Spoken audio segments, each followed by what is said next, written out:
yes. Oh, I don't know about that. No, I wouldn't say that. It's the driving point that gets people to come join us and I want to have fun. Yeah, that's the idea anyway. Yeah. Okay, Hidden Arsenal 3, huh? That's the third time we're doing this now? Yeah, the final set of 2010. Before you say pack number 3 as well. But... Yes. Which, I may have made a mistake in taking a Fet Veiler off with that, because I didn't realise that the Fet Veiler is actually a rare in his third pack. Whoops.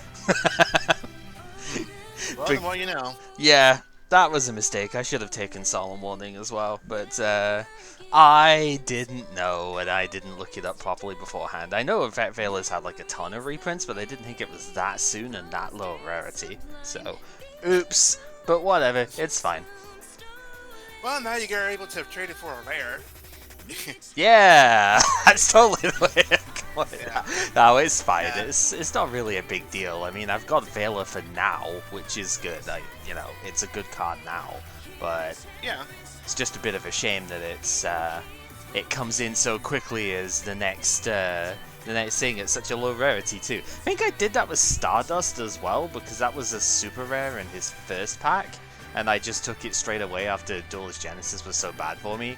But I don't mind that one quite so much, because I ended up being able to take, I think it was Debris Dragon that I took out of there. It was either Debris or like the Junk Synchron, I forget which one, but it was one that I did use a decent bit for a while. So I don't mind that one quite so much, and this was before Hidden Arsenal, so super rares were a bit harder to come by. Yeah, so that one was fine, but Veiler's a bit of a mess up here, I think. That's okay. You don't know all of these things beforehand, especially when it comes to, sets you've never seen before. So, Yeah. it's all good. Alright. So, briefly looking over the Hidden Arsenal stuff here, it looks like there's a lot more Fabled stuff. There's like half a dozen of them in here, plus a few more, like, Synchros and stuff. That's kind of fun. Durax gets some stuff in here, Naturias get quite a lot of stuff in here. There's a new Gen X, there's our Gen X instead of regular, which recycled Gen X I think might be what they go for with that, I don't know. That's what I would call them anyway. Probably still terrible, but some of them look like they might be okay. Ice Barrier, woo. I think actually no. On a serious note with it, like one of the only other good Ice Barriers I think is in here. If you wanted to go back to that Wetlands deck, Dudark of the Ice Barrier comes in here, and that's a level 2 Aqua that is also a tuner actually. Yeah. Yeah, so he's actually kind of cool. Yeah, if the only face-ups you control level 2 or lower can hit directly. This is what I was waiting for the Wetlands deck, but I don't know if I'm actually going to build that now that the cat's been out the bag with it already. I don't know. Yo, Red Deck, how's it going? Yeah, there's some more the tuner stuff. The next Ice Barrier Synchro in here is kind of neat, I suppose. Dragunity's come in here proper. I got one of the Synchros in the last set, but none of the cards were Dragunities to go with it. I think they get the structure deck really soon as well, like maybe the next set or something. They actually have their structure, and yeah, they're interesting. It's like they work on Wing Beast non-tuners and then Dragon tuners. That's what they need for their Synchros as well, but the Dragon tuners can be like equipped to the Wing Beast cards and gain effects that way. It's kind of funky. I don't know if there's enough good ones in here to actually like work with it, but this isn't the last time they're gonna get support. And Hidden Arsenal 4 is only a couple of sets after this, so who knows? Maybe we'll be able to use them at that point. Yeah. Maybe. We'll have to wait and see and find out. Yep. And then Ally of Justice and Worms. Worm Zero is in here. The only thing that's notable for is because that's the first thing I thought of when the new in Pokemon Eternatus came in, like with its fully like Eternamax form or whatever the final thing of it is. Like this is the first thing I thought of for it. So this is what I made Tilt call it when he gave me his one out of his game. So I don't know. It's neat. It's just the worms are so bad that you can't really make use of it that well. But it is a cool card if you could somehow get it to work. But yeah, that's pretty much it. I just want to just briefly look through this stuff and going, oh yeah, there's some fun looking stuff in here. We'll see what we can pull though. I have one thing in mind I want to play today if I get the right cards off it, just for something different. But otherwise, I don't know. We'll see. Yeah, I know there's one or two that I've been looking at. It's like, that actually could be useful in helping me build these decks I'm thinking of. Yeah. But we'll just have to see. So, 10 packs, or? No, this is a full 24. This is a regular 60 card set that we do with this here. The only reason Hidden Arsenal 1 was fewer is because that set had literally half the cards of this. From here on out, I think they're all like 60 plus card sets, so it's just a regular box opening at this point. So, Alright. yeah. Alright, are we good to go then? I guess we're good to go. Alright, and good luck, man. Hopefully you pull what you want out of this yourself, and yeah, we'll see what we can do. Yep. Alright, good luck and good duel. Yeah. Alright, and with that muted up, I am doing fine, Red Knight. As fine as I can be at the moment, anyway. It's a good job I've already got a dentist appointment set up, that's all I can say. Yeah, no, so we went over very briefly, like, the core, like, archetypes that are involved in this set, but it's worth looking over some of these a little bit more than that. Urstos over here isn't really too good. I'm not really going to worry too much about that. I think there are a couple of Fables that are okay in this set, though. I think it wasn't Topia, though. You could probably do some stuff with that. The Tuna one here, I think you send this in hand to graveyard, slot one Fable. Yeah, it's treated as a tuner. I guess you can change any of your other Fables into tuners to go into the high level stuff a bit easier. That's kind of neat, I suppose. Special summoning the 2200 one is okay if you've got enough Fables in hand. A lot of the good Fables actually work when they're sent from hand to graveyard anyway, when they're discarded. Like, you know, this one, when discarded from hand to graveyard, you special summon a different low-level Fable monster. So, like, that's actually super good. We would want that one. The Jurek stuff, I don't think the Jureks are actually that impressive. There's some 1700 stuff is kind of fun, I suppose. Brachis can't get destroyed in battle if you've got, like, 2 of them out. That's kind of fun. Because it doesn't exclude other Jurak Brachis, so that's neat. I'm trying to even see any of the other ones I'd be interested in with it. Maybe there's 1 or 2 down below, but I don't know. I don't think I picked up that many good Juraks in Hidden Arsenal 2 either, so probably not going to be playing those. Naturia is actually one I want to play today. If I can get a couple of copies of Cliff and 1 copy of Barkian. Barkian is kind of important to what I want to do here. But like Dragonfly, if you've got some Naturias in the graveyard, it basically ends up becoming immune to battle, and ends up being a really decent level 4 like attacking monster too. Sunflower's bad, we don't care. Tulip's bad, we don't care. Cliff lets you get more Naturias out the deck if it's destroyed, or even just sent from the field to the graveyard. It doesn't even have to be destroyed. So long as it doesn't miss timing, you know, it's actually pretty good. The Argenic stuff, I think like Turbo was okay, right? When normal summon add a level... Oh, it's add a level 1 Gen X? Probably not. I think there was one level 1 tuner that let you treat its name as like Gen X controller or something. I don't really see how that'd be too useful with him, but, you know, it's there, I suppose. This is a tuner, which actually makes it a problem for Overseer, because, like, yeah, you can special summon one of the other, like, this guy, I suppose, but then you don't get the thing off it. But yeah, the actual Overseer being a tuner here means you can't special summon Gen X controller and make a synchro with it. So that's actually a problem. And it's a spellcaster. They're all freaking... They're supposed to be machines, dang it. As I said, the Ice Barrier stuff is all pretty bad except for Dewdark, which does work in Wetlands Beatdown. I haven't actually built that deck, so probably won't be playing it, but then again I could. Depends what we can bring out of it.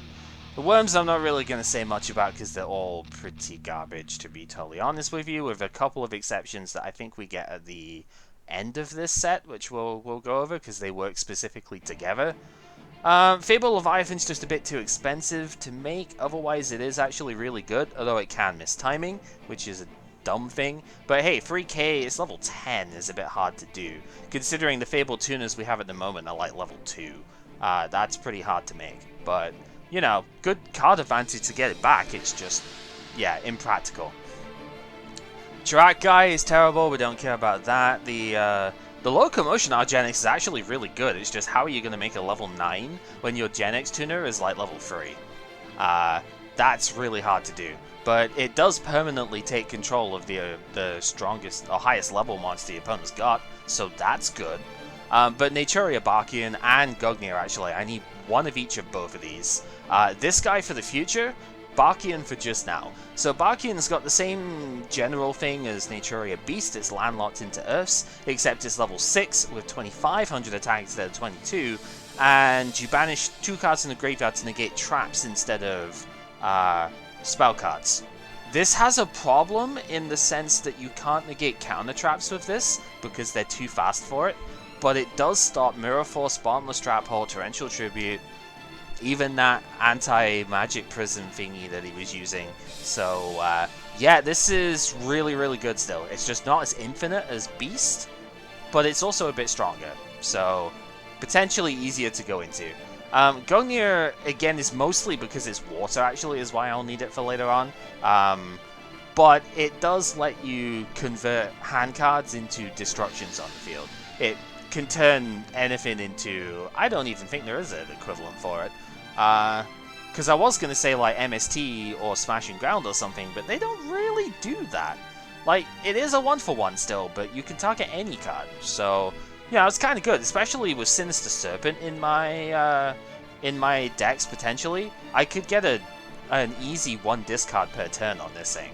Pretty solid. Dragunity stuff, like I was saying, I don't really know a lot about the way this works. I would be kind of working on the fly with this. I've not seen a Dragunity deck to see how this functions. But I know that they play the Winged Beast stuff in order to get the dragon Dragunities and like equip them to themselves. Some of the dragon ones can actually unequip themselves as well, like Phanlax over here, and they make a varying set of wind monsters that work with this whole like dragon tuner and winged beast non-tuner thing, and you can get some pretty powerful effects out of that actually. So if I get enough of them, I'd definitely be interested in trying this, but I think that would be a Hidden Arsenal 4 thing, because 4 gives more Dragunities, and I think that would probably be needed. But I'm definitely curious to see how they work, so I wouldn't mind trying to pick them up. There's another Fable thing here. What is this one? Right? So Fable sent from hand to graveyard, tribute this to special that. Yeah, okay, that's not bad, I suppose. If you end up discarding a better Fable monster or something. This one's a level 2 tuner, send one from hand to graveyard, special summon a low level from hand. Bad card advantage, but at least you can get a tuner, synchro monster out of it. More Drak stuff. This one, I mean, 1700 seems to be their calling card. This destroys the opponent's monster by battle, special summon a 1700 or less attack Drak from the deck. Can't declare an attack this turn because it had to be balanced, I suppose, for searching something more than 1500. Woo, heaven forbid. Horn Needle is actually pretty cool as far as the Naturia stuff goes. It's 1800 attack, level 4 is respectable. Its effect might come up as well. You contribute a different Naturia to block a special summon. By block it, I mean trap hole it. It's not too bad.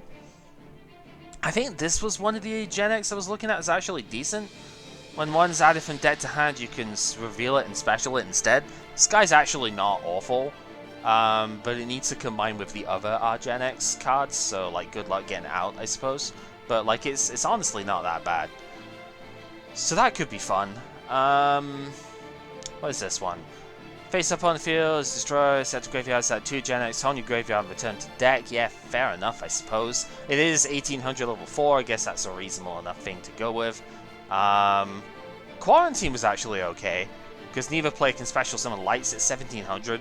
You know, machine, it's not bad. Just blocking special summon the light monsters isn't awful. Think Cyber Dragon, you know. Psycho Reader is like DD Crow, but specifically for light monsters. Sometimes saw play in formats if DD Crow was not enough, or if you were specifically targeting like the best decks in the format were all light decks. this could be okay. Probably won't be using it here, but you know, it's whatever. And then these two are the two worm monsters that kind of work with each other. When Zex is normal summoned, you can, send one reptile type worm from your deck to the graveyard, and if you control the other one here, then this guy doesn't get destroyed in battle. And then the Argon one, if this is the only monster, like if the only monster you control is this one, you special summon this from the graveyard, which, you know, this guy has just sent it to the graveyard.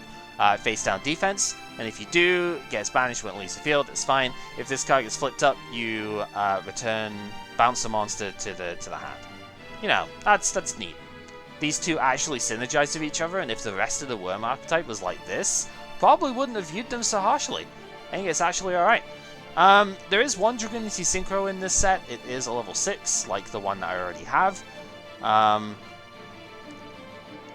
It's not bad, actually. I'm reading it through. It's like, if this card does battle, during the damage step, you banish one winged beast from your graveyard to have this gain that monster's attack. It is only 2,000 attack to begin with, so it's a bit weak, but it gets more power based on the material that you can use for it. So that's actually good. Yeah, this guy can hit some pretty silly numbers, actually. And it can work on direct attacks too, so it's a push for game as well. Pretty good. Fable guy, if it's synchro, draw until you've got 2 in hand, is pretty strong in the deck that discards its own cards a lot, so that's fine. Vindicate, I think, is good because if it's the only monster you have, the opponent just can't attack, because they can't attack this card, but it also doesn't stop, it doesn't say that the opponent can attack past it. So if this is the only monster you have, the opponent just can't attack, which is fun. And it searches out Gen X stuff. This is actually really good. I just don't know how Gen X goes into a level 8 wind monster. I'd have to look and see if they've got like a level 5 wind that they can use, because otherwise I don't know how they do it. But like, that's not bad, because it needs a Gen X tuner. It doesn't necessarily need controller, but I think all the other Gen X tuners that I remember seeing are less than level 4. So I don't know how you make it, but it is good. So I don't know, maybe we'd see. And then Decisive Armor over here, it really only works against light monsters, but it is a level 10 with like 3,300 attack, and it's generic, so again, one of in the extra deck could maybe see some play. That's pretty much the summation of the set as a whole here. Let's go ahead and open some packs. Perfect dramatic music here, right? So I basically need, if I'm looking at this right, I need Gungnir and I need Barkia. Preferably Cliff and then a fair few of the other like decent Naturias in here. Let's see what we could do. Straight away with a Vindicate. Okay, Horn Needle is good. This is one I did need a bunch of, so that's fine. Yeah, Vindicate Argenix is one I wouldn't mind seeing play, but I don't know. Second pack in, getting the Gungnir, that is very good. There are like 24 or something secret. No, there are like 20 secret rares or something in this set.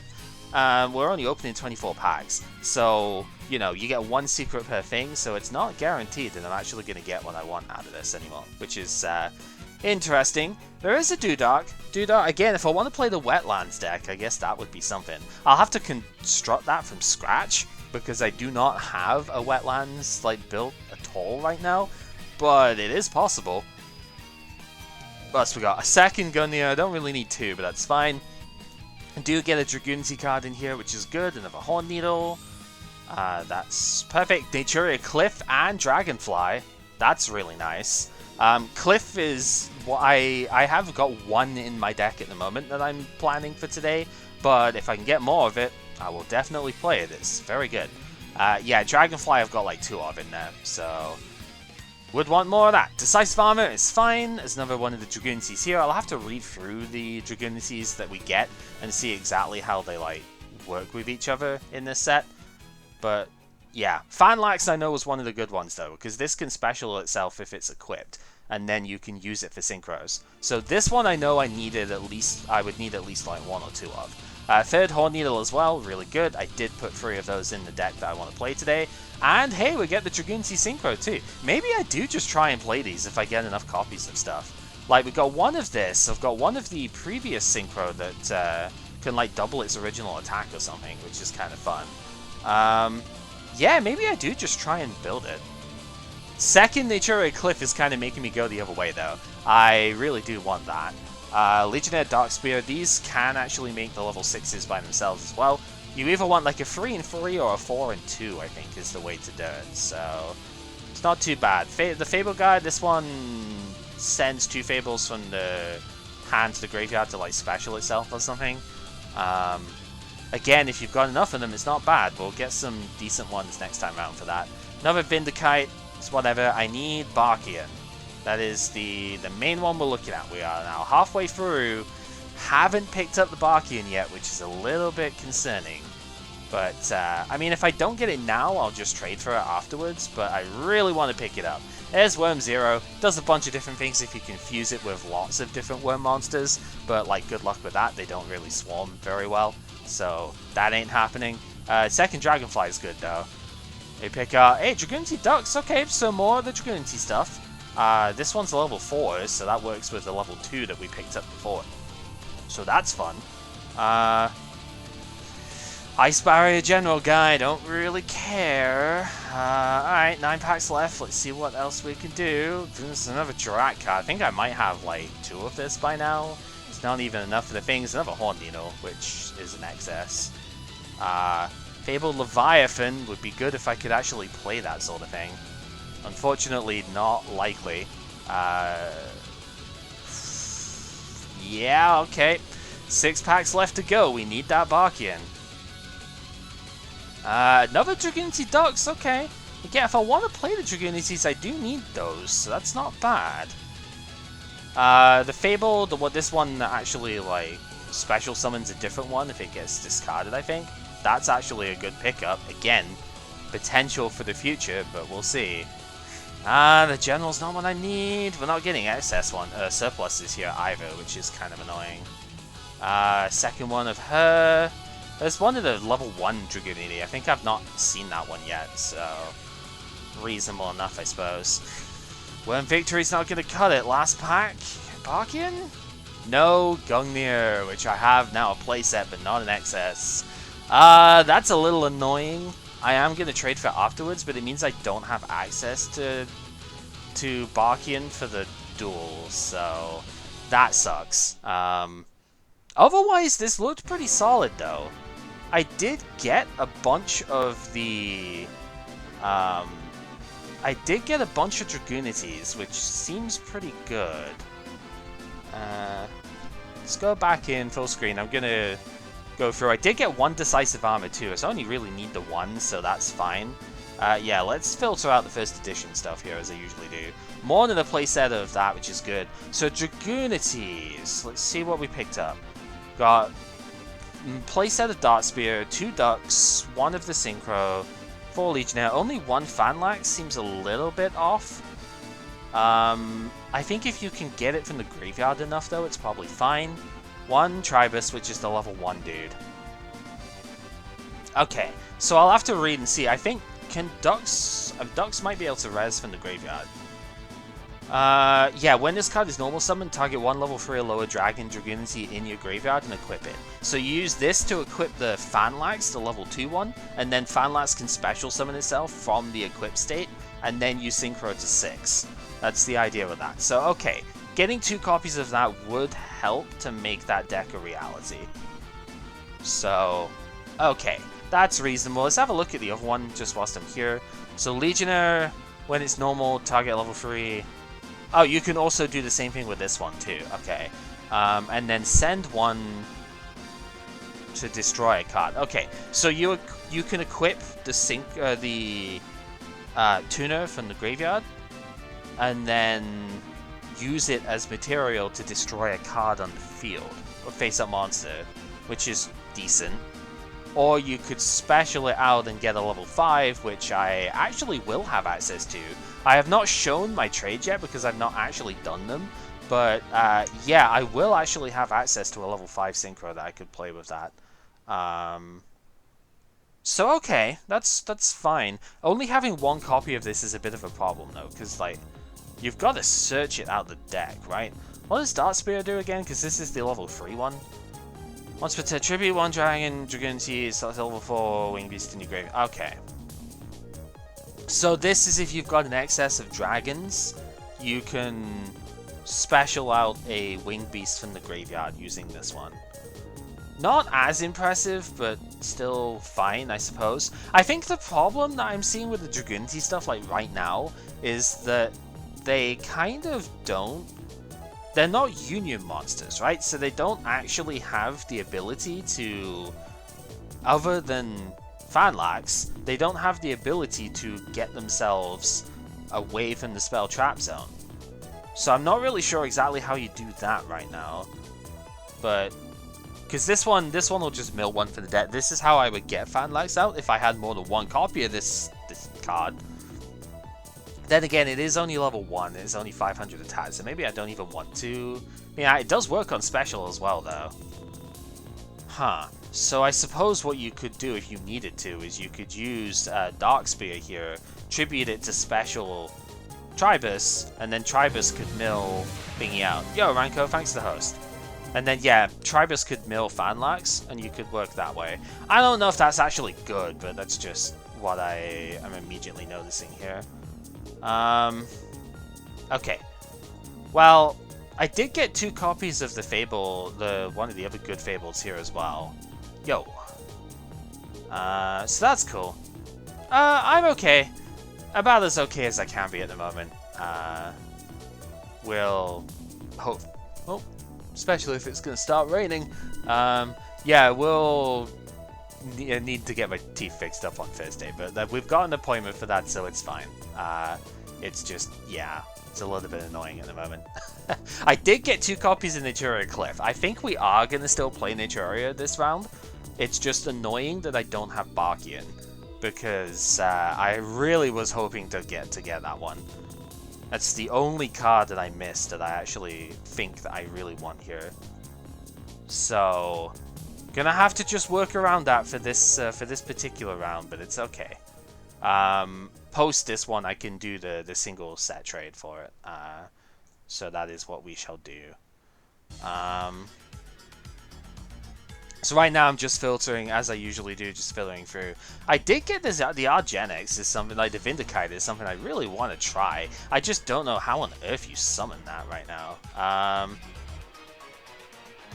Yeah, so that's potentially a problem. Alright, so looking through, if I sort this by rarity, it looks like I, once again, did not get any excess secret rares. No surplus secrets to be found, so that's about right, to be honest. They are very, very difficult to get when there's like 20 different secret rares in the set, and you're looking for a surplus of like, you know, 1. It's not exactly going to happen very often. If you're looking for 4 of a given secret rare, when you're opening 24 packs. So I'm not really surprised at that. Maybe a little disappointed, but not surprised. So let's just quickly then, before I go on to do my set trades, because I'm kind of thinking on. Let's have a look, see what we got. So we got 1, 2, 3, 4, 5 for those ones. 6, 7, 8, 9, and then 15. So 15 surplus supers. And no surplus secrets. That's fair enough. Okay. So, set trades. I'm gonna give up the wheel from last time. Because I think I need to get like 4 cards set for stuff here. So what I need to get is I need to get, for the future, 2 copies of Royal Swamp Eel. I need this card for the fish deck. I need to get Magical Android, because I need a level 5, unfortunately. I need a level 5 Synchro monster that I just do not have right now. That is a super rare as well. So there's 3 super rares I'm trading for at the moment. And then the last one, I think I need to actually go back and double check the deck stuff real quick, because I don't quite remember what the last one I need to trade for is right now. So let me, I'm just quickly going into my thing here for the future. Because I have that,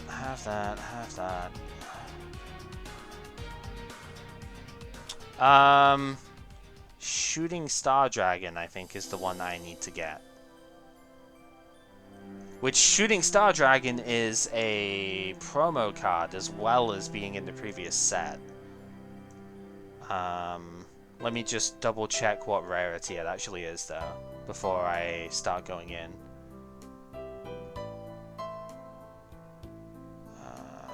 I've got to find it first. I know that I'm not like showing the thing I'm scrolling through and stuff here. It's fine.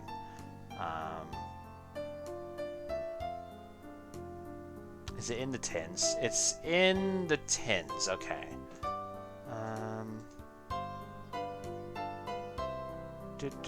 Tins 2000. Is it in?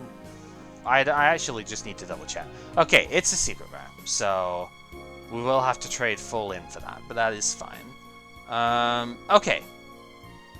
So Shooting Star. Luckily, it's a tin promo, so I can actually hang. Yeah, we're building up to this guy, but we'll get there later. Shooting Star Dragon. So these are the 4 which I'll be trading for. Hey, Raz. So I need to trade Hidden Arsenal Supers, like 9 total. I could trade. I'm not going to trade from this set, obviously, because I wouldn't have had them when I'd be making the wheel stuff here. So I need to go back.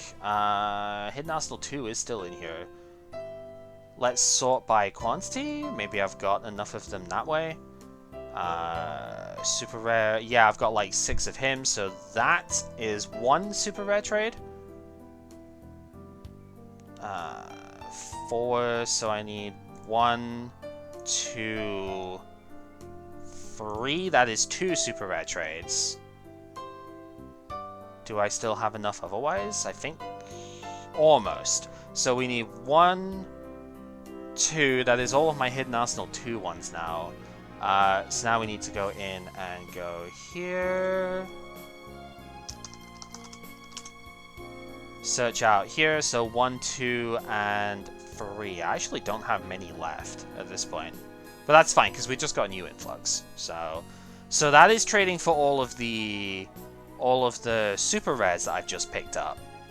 Now we need to trade for the Shooting Star Dragon, and the Shooting Star Dragon is a secret rare promo, so we're gonna have to trade relatively big, but it's also not a. Let me get this right. It's not a surplus, so I don't have to worry about that. We need to trade 1 secret rare and 2 rares. So let's go back in. I think I could just do it that way. So we will trade. Detonate's a super, so that doesn't work. I mean, it can work because I could use that instead of the rares, but that's not really what we want to do. Oh, I don't need to anyway. Let's actually go into this one. Do it by... Use one of the Hidden Arsenal 2 secrets, because there's a lot of bad ones in here as well, right? Secret. Where are we? Like Drat Tyrannus, I guess I could just give it... What does this guy even do again? Chewy 1 Dino against 500. Woo. Yeah, no, he's terrible. We can get rid of him. So we'll do that, and then I just need to get rid of 2 rares, which I don't think I have Featherwind left anymore that I can use. Oh, I mean, I can because it's not using surplus, but we won't bother with that. Yo, Chaos, how's it going? Destiny Hero? I've got like rares of that in there, surely. Not in here. Where have I put them? Fearmonger. Fearmonger I've not got a thing of as well now. Wow, actually kind of a bit short on those. Defender, is he anywhere in here? I think Defender is also a... yeah, he's also a rare. We can trade that. Alright. So that picks up all of the extra cards. Chaos, I'm kind of sad because I missed out on Barkian for this round. I'm still going to play the deck, but I wanted Naturia Barkian for this round, and I whiffed it. I got everything else I wanted, I think, but yeah, we whiffed on Barkian, which is kind of sad. Okay, so let me go ahead and bring up the deck that I wanted to play, I'm going to need to change this up just very slightly now. I haven't built the side deck for this one yet. I'm in the process of doing that. I have not actually built it yet. I now need to fit the second copy of this guy in, though, because I wasn't anticipating getting 2 of them. He was a secret rare, after all. So yeah, I want to try Naturia this round. Only problem, I didn't get this guy. So I'm going to have to take him out and put something else in instead. Which is fine, it's doable. But, you know, I kind of wanted to play with that. Didn't get it, it's okay. We'll get it afterwards.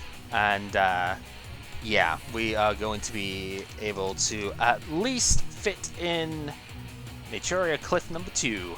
It is a big miss. It's a very big miss. But, again, we will be okay. We'll work on it. It unfortunately kind of makes this a little bit less good, though. Because, like, I special that plus, like, Cosmo Beat really was the idea, and then I could just get to Bakian. So it kind of makes that a little bit less good. Queen of Thorns is still fine, though. Like, that's a reasonable option. I've still got the Iron Chains, Brionic, and stuff like that to go in. Because Brionic is generic, unlike all the other dudes. I got 3 Gungnir, so I am plenty set on my Quasar setup for later on. I just need to, like, get there, you know? We're not quite there yet, but we've got it for later, so... Okay, so what do I want to take out? Honestly, kind of feeling like a Cosmo... It's either like Cosmo Beat or maybe Rosewood. I think Cosmo Beat is probably the better one to take out here, but I would like to be able to like use this to get Bamboo Shooter. I don't know. No, I think I'll sub that for now. So the idea with this, I did pick up 1 copy of this. I know this was played as like a free of to stun things. I misspoke on what this plays like last time round. I said this was either Jinzo or Spell Canceller. No. This is Jinzo and Spell Canceller if it's on the field and it was tributed through Naturia's. So that's pretty fucking strong. That's way better than I thought it was. It's like, nah man, this is both of the cards at once. You stop spells and traps from being played when this is tribute summoned out. So, yeah, it does not stop continuous, no, because it's activate, but it's like, yeah, Jinzo does affect both players, so it's one-sided as well. I did say before it was one-sided, but yeah.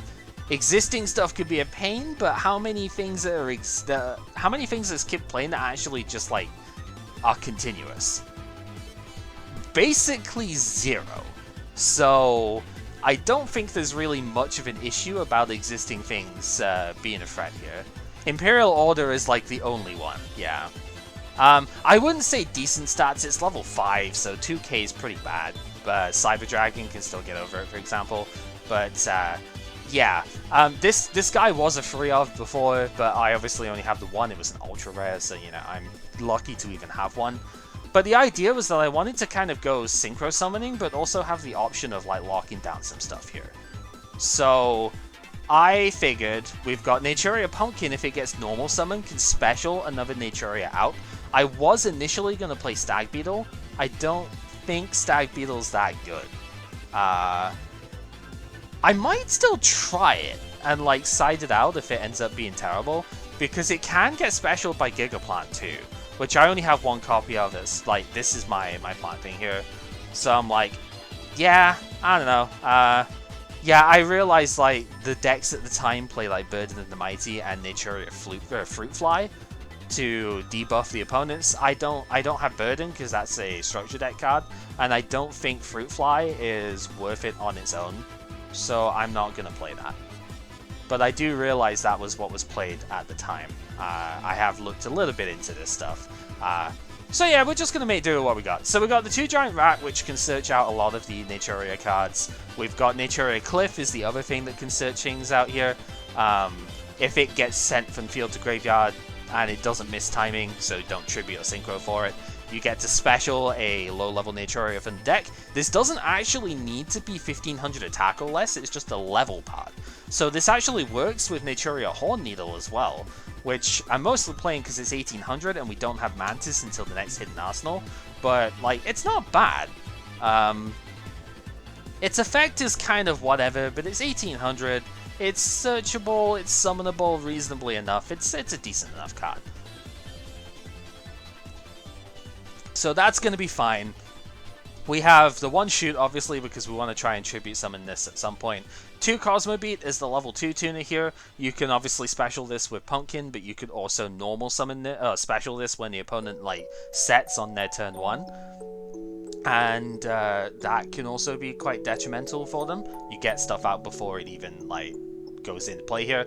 Rose Whip is here because we don't actually have Butterfly yet. Butterfly comes in the next Hidden Arsenal and would be the level 3 tuner of choice instead. But Rose Whip is still reasonable enough. I can get it from Lone Fire Blossom, I can get it from Giant Rat, I can special it with Naturia Pumpkin and then get a level 7 Synchro out, no problem. So I still think it's fine. It's not the best choice I could have, but it's still there. Likewise, Vayne is because I don't have Cherries.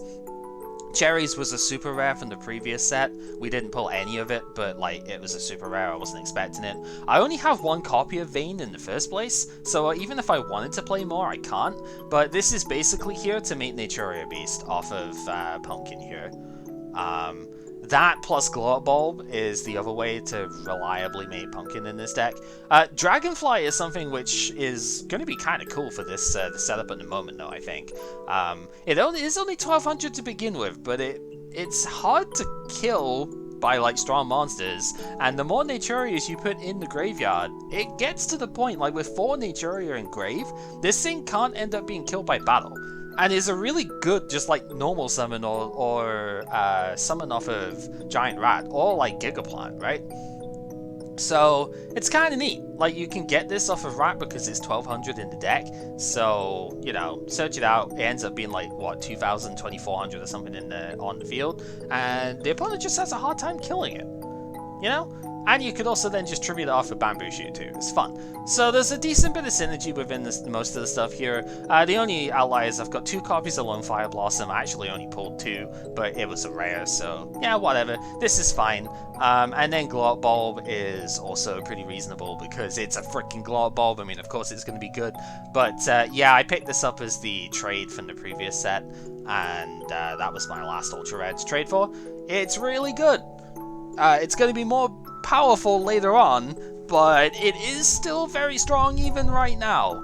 Like, level 1 Earth Tuner, we can make Naturia Beast with this, and you can also get it back from the graveyard. So just normal summon like Horn Needle, once per duel, get this back out of the graveyard, get Natty Beast in play, bang, right? That's pretty much it.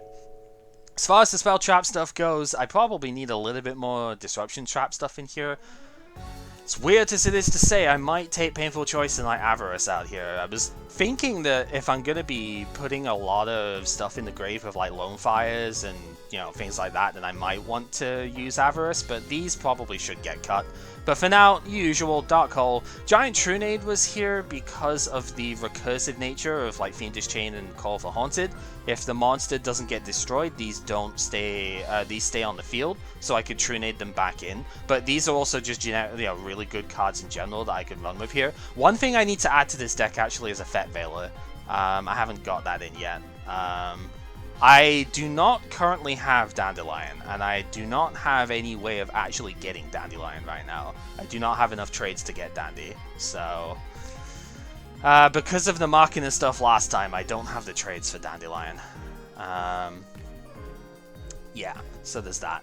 The usual Graceful, Dead Duster, Reborn, you know, Pot of Greed. Premature is in here for, you know, Trunade synergy as well, but also because, you know, normal summon plus Revive Tuner equals easy Synchro, you know, that's pretty obvious. So I'm trying to include more Revive cards in here so I can run with that sort of theme. Also, Revive plus Tribute Summon for Bamboo Shoot is another good way around. Regeki obviously is a thing. 1 MST at the moment, I could probably bump that to 2 if I pitch these 2 cards out, and then put like another Trap or a Fet Veiler in here. Probably a Fet Veiler, actually. If I take these 2 out, then I can put Veiler in. Then trap lineup is just the one bottomless trap hole is all I've got, but it's still really good. Call of the Haunted is criminally underplayed at the moment, but you know, it's just because it's so hard to fit everything in the decks, really. Call is like the third best revival card that we've got, because I've got Reborn and Premature, so like if it's only really here if I need more than 2 revives, pretty much. But it's still like it's really strong, so why not? 2 Fiendish Chain, because effect negation is obviously really strong, just in general, but also it stops attacks as well, which is the other nice sort of funky thing you can do with it. Just don't try and target Scrap Archfiend like I did like an idiot before, because I'm stoops, but whatever. And then the 1 Mirror Force, 2 Torrential Tribute is the standard removal stuff for that. Some side deck stuff I considered. I was actually considering, with Lone Fire Blossom, putting Cherry and Mato in here, for the one reason that I can summon Underground Arachnid with this. And Underground Arachnid is really fucking strong. And this is like one of the only decks that I could conceivably summon the card in. Underground Arachnid, if you've not seen it, is a secret rare that I pulled before. The only reason I've not been playing it is because it's like insanely difficult to actually put onto the field, because it needs a Dart Tuner and a non-tuner inset monster. Which it just so happens I'm playing like 4 level 4 insects here. It's level 6, so the level 2 Dart Tuner and Cherry and Mato, which I could summon with Lone Fire Blossom if I needed to, is the way to get it out. And this card is ridiculous. Like, it has the Ancient Gear, like, activation prevention thing for spell traps, right? That's whatever, but it also, like, 2400 is decent for a level 6, and it also just relinquishes one of the opponent's monsters. Like, once per turn, you just take one of the opponent's face-up monsters, equip it to this card, and if it would get destroyed by battle, you destroy the monster instead. So it even has some protection that way too. And getting more than one monster with 2400 out in one go is actually not the easiest thing to do. So, I really want to play this. It's just so hard to do. But Cherry and Mato is the way around that, and I kind of want to include it, even if it is a bit cheesebally and probably doesn't work that well with a deck. I want to do it anyway. You know? And then the rest of the side deck right now has just been stuff I've either cut or have considered otherwise.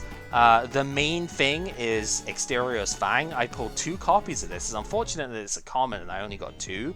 But this is the main thing that I was considering for the deck here. It is a neg 1, and it does require that you have a Naturia up, but like most of my cards are Naturia, so that part probably doesn't matter. But Exterior's Fang is a full-on spell or trap negate, which is pretty good. But it is a -1, and I am trying to avoid doing too much of that in a deck that special summons via this guy. My hand is probably always going to be like relatively small if my deck is working because of Pumpkin. So I don't think this is the right like Naturia build to have this in. Maybe Hidden Arsenal 4 when Mantis comes in, I could probably play Exterior and work with it that way. But for now, I think it's a little bit too gimmicky. But I might side it anyway because it could still be pretty good, right? Alongside the third Horn Needle, the third Dragonfly, I was finding these were a little bit too excessive in main. But if I did put like Cherry and Mato in, I could probably go ahead and run the Arachnid and then like max out on these in game 2. That's kind of what I'm looking at. No, you have to have a card in hand in order to activate it. Activate only if you control a face-up Naturia and have a card in hand. And unfortunately, it's a send, not a discard. Otherwise, I'd probably be trying to do something funky with like Naturia Dark World here, and it would be hilarious. But it's not a discard, so yeah, because this is by effect. It's not by cost.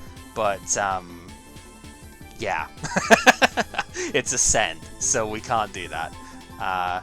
Sangan and Witch were just here because they were defaults. Honestly, with having 2 Cliff, I'm just gonna instantly get rid of them. Guardian I had 1 copy of. I initially looked at this as a decent attack monster in case I didn't get enough Horn Needles and whatnot. Plus it's a plant that I could Lone Fire. Don't need it anymore. So we're not playing that. I think I might still want to keep these in though. Yeah, there is a difference between send and discard. some cards specifically say when they are discarded to the graveyard, they do a thing, not when they are sent. So, I think I can probably ditch the other Cosmo Bead at this point. I think 2 is probably fine. My body is definitely coming in here. Spoilers, Kib picked up Dark Hole from his one Turbo Pat 4. So he has my Dark Hole and Regeki at this point, alongside the like 2 Mirror Force, Torrential Tribute, and double Bottomless Trap Hole. So my body as a shield has got to be a play at this point. I just don't think I want to main deck it. Just in case.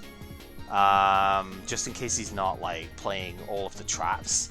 Because he might not. Like, not every deck has to play all of those trap cards, even in this era. So I think I would rather play Trunade in the main deck and not play in like my bodies just yet. But obviously if I see all of the stuff as well as maybe some monster-based destruction removal or something, I'm definitely putting my bodies in. So they are going in the side deck regardless. It's just like now is the time because he's actually got the destruction suite now. 1-for-1 was initially in here because I think I had more level 1 monsters, but I really don't have a lot here. I don't think 1-for-1, even though Glow Up Bulb is good, I don't think a 1-for-1 for Glow Up Bulb is really going to win like most of the stuff out. So I don't think I particularly like it in this deck, to be honest with you. So I think I'm probably not going to play it here. It's a fantastic card, but I think it needs more than 2 targets here, especially when one of them just isn't actually that good. I initially had Spore and Copy Plant in this as well. Well, technically this is a target, but yeah. I only took it out in the end because I'm like, yeah, I took out Copy Plant and I took out Spore because I ended up having more insects than initially thought in this deck, which has kind of gone away now, but Naturia Cliff is obviously a rock monster. So it also doesn't really fit, and now I've got Giant Rat, which is not plant either. So I don't think Copy Plant and Spore are actually that good in this deck at this point. So I'm not gonna bother with those. So, and then the extra deck side, I need to actually add a couple of things to this now. I'm still keeping Light Gazer as a general level 8 monster. I know it's probably not going to come in that often, but like, maybe I don't need to keep it in this deck actually, because level 8 is kind of hard to make in this one. I can probably ditch it from this specific deck. I don't think Light Swan is going to be the play, and even if it is, I don't think that's going to be the answer to Light Swan. So I don't think that's worth playing in. AFD needs to be kept. Level 7s are pretty simple to go into. So we are going to have Fairy Dragon, Black Rose. I think I'm going to keep Life Transfer in here, just because 7s are not that bad to go. Scrap Archfiend is the better Life Transfer, if you will, but unless I need the space, I think I'm going to keep this in. Level 6s, I don't know if I need 2 Bionic. I think this was just a leftover. Probably don't, actually. I can probably just cut that down to 1. If I need space, I'm going to cut that down to 1. Iron Chain is fine. It's 2500 is a bit more reasonable with stuff that way. Queen of Thorns comes in here. I know I don't have as many plants in this one, but Queen of Thorns is summonable and will cost a lot from Kib to play, because I'm pretty sure he's not going to play like any plant monsters. So he basically just has to pay 1,000 to summon any monster, so from hand. So I think that's reasonable enough here. But level 8s, otherwise we've just got the 2 that I normally have, Scrap Dragon and Stardust. I think I will actually put the Arachnid in here, because I think I do want to keep this in. I might actually try and put this in main at some point. Because yeah, it's kind of awkward because it doesn't really synergize as much with the rest of the thing here, but it does let me go into the Arachnid. But I think I want to keep it sided just in case, because I want to go into these at the same time and have more insects to actually use with it. So I think I'm going to keep it sided, but I really want to try and summon this today. It's really, really strong.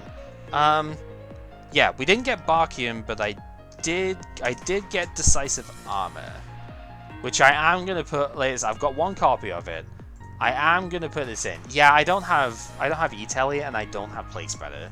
So unfortunately, neither of those are possible. So yeah, I'm going to replace the other Ally of Justice. I'm going to put this one in. I think 10s are a little bit easier to go into with this deck than Night. 8 in general because this needs 3 materials anyway. So I think I'm gonna have that as the anti-light, if you will. Did I get any other synchros I wanted? I got a fair few Dragunity things, which I actually kind of want to play, but that has to come later. Because I don't really have... I don't think I have quite enough of them yet, and I don't really know what you do with the equipment part of it, right? Because you can't generally summon them from that. I only got 1 copy of Phanlax, which is a bit of a sucky one, because if I had Foolish Burial, maybe that'd be fine. But like, yeah, I didn't get enough Phanlax to really run that right now. I did get a playset of Dragonfly, so I'm fine now. Oh, I also only got 1 Naturia Fruit Fly, so even if I wanted to play that, I wouldn't be able to. Hydrangea is the only other one that I'm considering here, like for the Naturia stuff. Mostly because it's a plant, I'll be honest. I don't think I can actually special it in this deck. Hydrangea, it's only on your turn as well. If the effect of a Naturia monster you control was activated during this turn, you can special this from your hand. I don't actually think I am going to be able to activate that effect. So really the only reason to play this thing is because it's level 5 and I could play it with Lone Fire Blossom. In case I've already drawn Gigaplant, basically. Which is probably not a good enough reason to use it. Because 1900 isn't really that impressive. But Pumpkin does summon it. That's the other thing for it. It's like this and... It's this and Stag Beetle are the only other like monsters I've been considering. Because Stag Beetle is also summonable with Pumpkin. That's kind of where I was going with it. And it's just like, this seems okay, but I don't really know what to do with it other than that. Right? It's like, it seems a little bit off to put them in. But I'm also sort of tempted, because I do have Brain Control in here as well. I'm also sort of tempted to, like, you know, try one of them anyway. And just, like, put them in.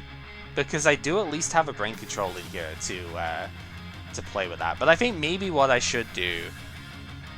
I'm a little bit sad I missed out on this thing, but it is a secret rare, and it doesn't synergize that well with Cliff. So I guess I'm fine with it. I want this one next time round. Like, I think it's this and Ragweed. Mantis especially is what I need next time round, though. I have 1 copy of Spiderfang, but Spiderfang can't attack most of the time. Yeah, it's 2100, but, like, yeah, it can't really attack, so it's not really that good, to be honest. So, like, I'm not too invested in playing that. I didn't get Leo Drake, so we can't put that in the extra. I do have Naturia Beans, I just don't think it's that good. Especially being level 2, that seems kind of underwhelming. So I think I'm playing just about the best like Naturia monsters I can right now. Again, Guardian is a thing, but it's also just not that strong. And Beetle just isn't worth it. Not worth it in the slightest. Antjaw is also here, but again, not particularly good. Especially because I don't have low-level Naturias that I'd actually be summoning with it. So, yeah, not really worth the play. So I don't think any of that is even going to be considered. With that said, I do kind of want to try it. I kind of want to try to put this in. But I think it's just going to clog stuff up too much. I mean, worst case scenario, I can always just special this and just use that as synchro material. Like, instead. So I think I'm going to leave it.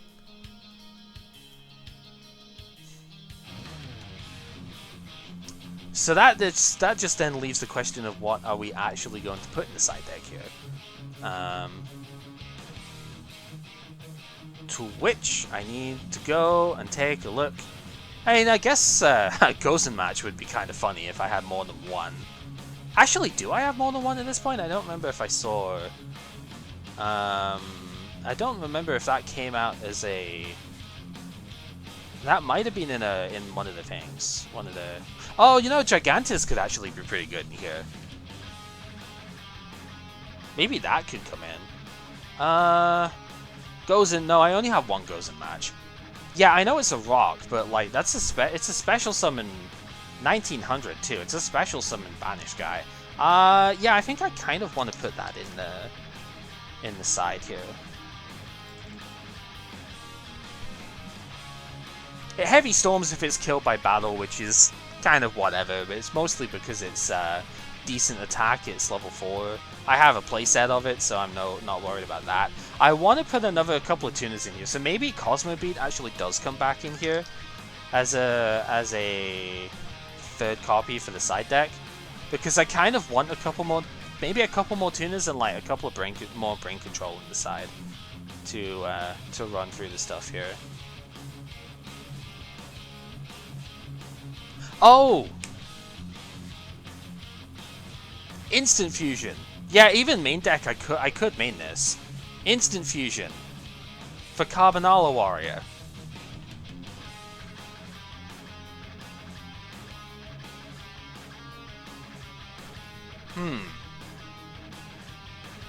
Because that would be another way of getting to Natty Beast on a special summon. Potentially. That would have been a lot better if I had Barkian. Instant Fusion is good, for sure.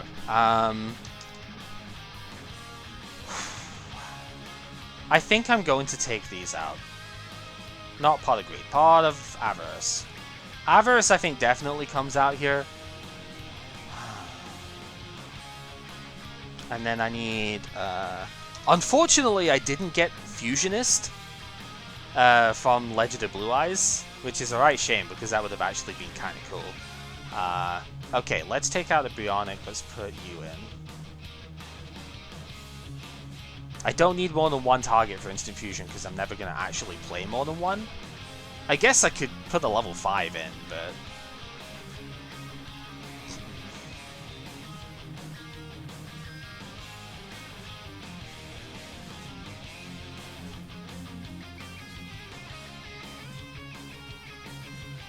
I mean, do I just put, like, Krebs in the side deck here or something and just, go with the whole tuner angle?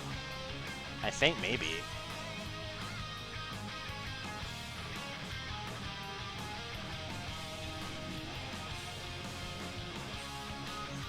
Yeah, main decking Painful with Gigantus could actually be pretty good. I feel like that might filter this stuff out a bit too much though.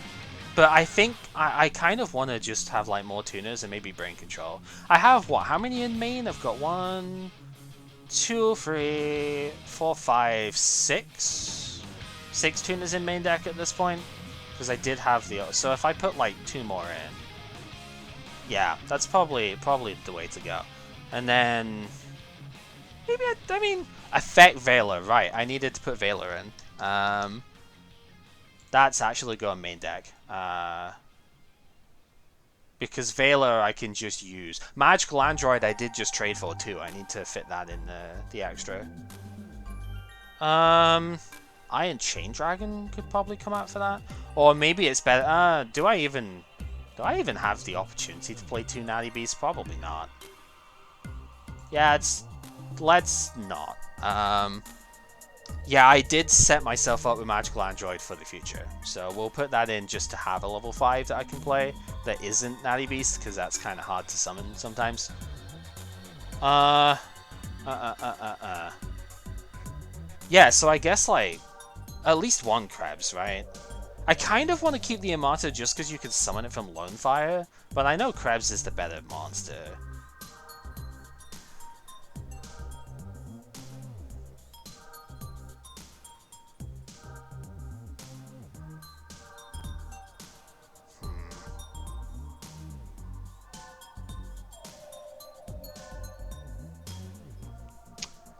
I have 2 copies of Cherry Amato, so unfortunately I can't, like... And I only have 1 of the regular Amato, so I can't, like, play the full playset instead of, say, this being my Naturia Cherries for the deck. It was a rare, and it's kind of annoying I only got the 2, but...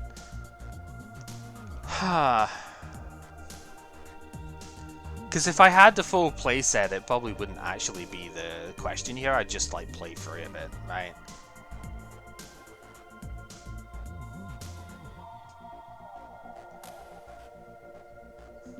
Yeah, it isn't up to.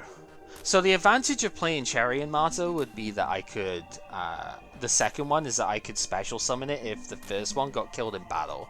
The obvious disadvantage is that Krebons is just a better monster in general, right? But it is also not special summonable in this deck. So maybe that alone is enough to sort of go, this could actually work.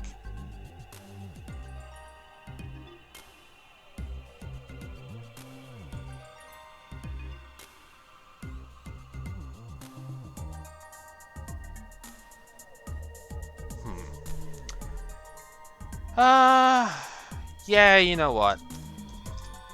Where is it? Let's side the second one.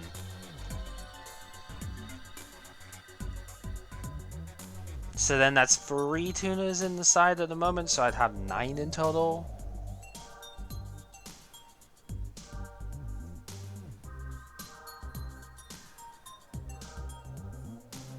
Yeah, that's understandable. Yeah, the problem, I mean, again, I only have 1 copy of this one, but like, it doesn't really do anything, is the thing. Is like, I wouldn't want to side into this. Is probably the issue, really.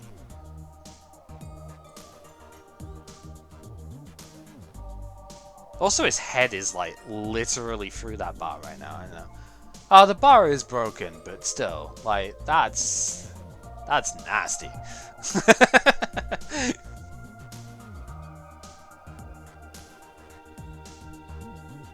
Yeah, it's more than a little bit of a garnet. It's only level 3 too, which, yo. Yeah, it's a pun. It's an inmate tomato. That's the pun. And these ones are cherry tomatoes, so you know.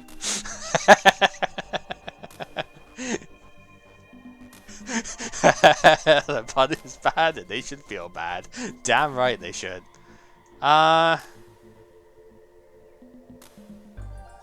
I mean, yeah, I think I am gonna put...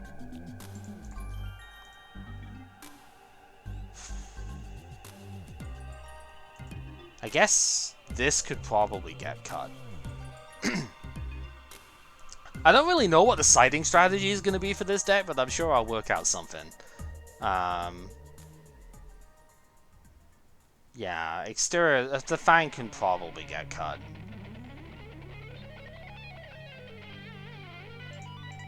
Because I think I would rather keep Painful Choice for the Gigantes. Let's put in 1 Krebs, so I at least have another thing that way. And I think I might actually just put Call of the Haunted in. Like, have a 4th revive option, because if I... The idea would be that I would want to side in, like, Painful, Call, probably the 2 Brain Control, the Gigantes, and, like, 3 Tuners. We want to... Yeah, like 3, 4, 5, 6, 7, 8, 9. I could probably cut 9 cards out to fit that. Like, this guy is really cool, but there's a 1 of I'm probably going to end up cutting it. If push comes to shove. And like, if I'm working on like stealing his stuff, I don't need instant fusion. I could probably cut enough to make that work. This is not really plant anymore. I guess I should rename this. Because it's kind of more... It is just Naturia at this point. That's why some of the cards were in the side deck though, because this initially was the shell of the plant deck that I was working on, and then it's like, no, I don't have the trades to do that anymore. So, but I still kind of want to keep the Lone Fire Gigaplant thing, because Gigaplant looks like it works really well with Naturia in general, because it summons the insects as well as the plants, right? So, you know, you could just like res the Dragonfly late game and work with it that way too. I think Gigaplant is totally fine here. As a one-of. I mean, if I had more Bamboo Shoot, I'd play Bamboo Shoot instead. I probably wouldn't Lone Fire, but like, this is still reasonable. It's 2400, dude. It's not that easy to out. So, It's respectable. Anyway, Kev has not said he's done yet. I need to go to the toilet real quick, so I will be back in just a couple minutes. So hold on tight. I'll go do that, and then we'll ready up and see what Kib's thinking at. Is this going to be as good as the previous decks? Probably not, but I want to try some of these cards out. So, you know, win or lose, I'm fine with it. Alright, see you in a bit.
To answer that, yes, I actually do like quite a lot of the soundtrack from the new game, but it also wasn't available for download on Moira Shrine earlier, so I was not able to include it in my playlist yet.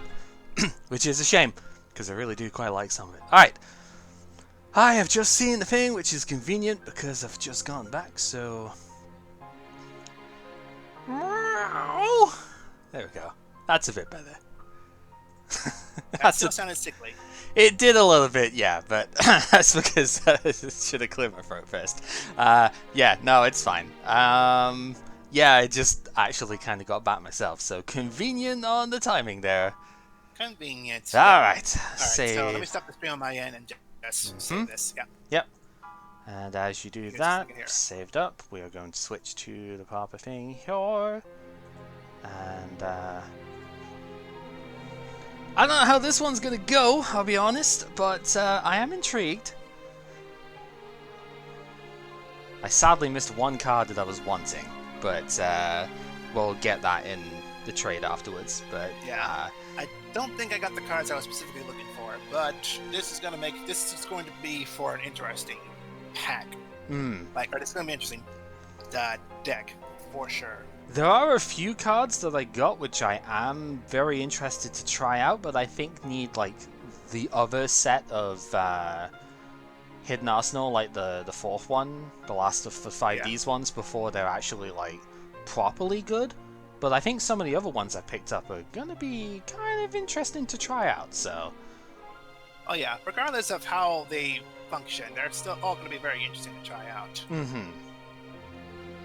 There's one that I really wanted to use, but I have no idea how you actually summon it in the deck it's intended for, so I have not tried that yet. Because I have no idea how you make a win level 8 in that deck. So. I mean, you could probably potentially guess what it is just from that, but like, whatever.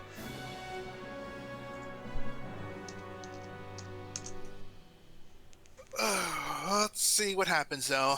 Yeah. Nope. Boop. Okay. I think I'm going to choose second with this deck. We'll see how that goes. With this deck, he says. Alright. Well, we are going to set 1... Set 2. Okay, on your normal set, I am going to special summon the Naturia Cosmic Beam. Normal summons a set a monster. Alright. Yep. Enter. Alright. Okay, it feels bad to do that though, but sometimes your Harpy's Feather Duster is just a mystical space typhoon. I think I need to do it. Yeah, and that's why. Okay. We are going to normal summon the Naturia Hornbeetle. I almost called it a beetle, but it's very clearly a bee, so, It could be a Beedrill. It could be a Beedrill, yeah. Wow. I was gonna say a Lady Beedrill, but I don't know about that. Alright, yeah. Battle phase, let's try and hit. Yep. Oh, the Fabled's coming back in. Oh, wow, just got over it, too. I didn't realize this thing had 1700 defense. That's kind of neat. So when this from your hand to graveyard, attribute it. Okay, right, yeah, so it can replace itself with the other Fabled. Alright, we'll hit for 1,000. It's only on the field, though. Yeah, it's only if it's... Yu-Gi-Oh? Yes, we are, Fraser. We are playing our own Yu-Gi-Oh set. It is a draft series, actually. We are pulling packs straight from the main packs themselves, and we are making decks out of them, and we are making duels out of the packs that we are pulling. Out of a lot of the packs. Making decks out of the packs we're dueling, and dueling with those. Okay, let's special summon Iron Chain Dragon with the Synchro here. Dragon! Yep. Beat was 2, the other one was 4, so we'll do that. Yep.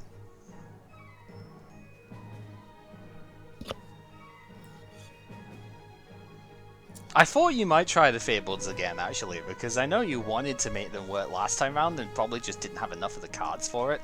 Like, there just weren't enough Fables out at the time. Alright, well, let's try and activate this then. Yeah, that's gonna resolve.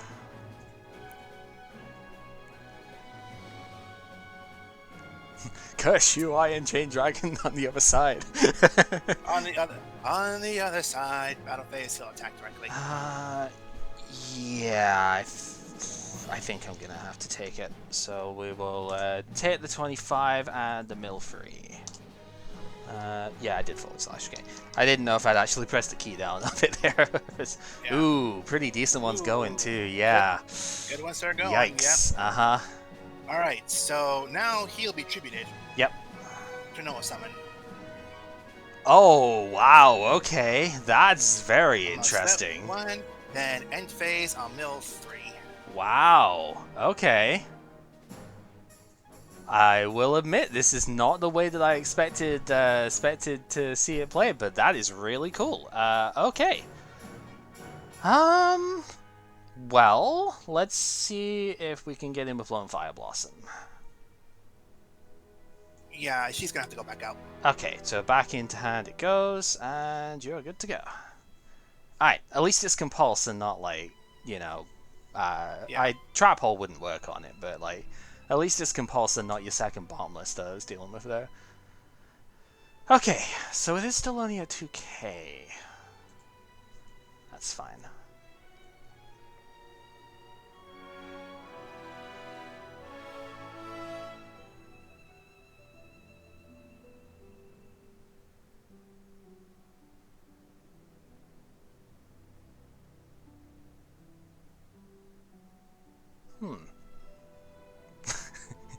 You've got somebody else intrigued in my chat here as well with this one. I can imagine so. I can imagine. All right.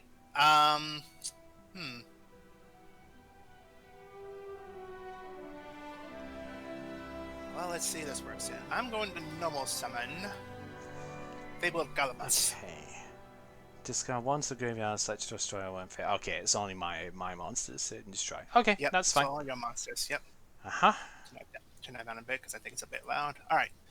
Now I'm going to discard Fabled Midstoji. I can send this card with my hand. Okay. One Fable monster. The selected monster is now a tuner. Yep. So now he's a level 4 tuner. So now he's a level 4 Fabled tuner.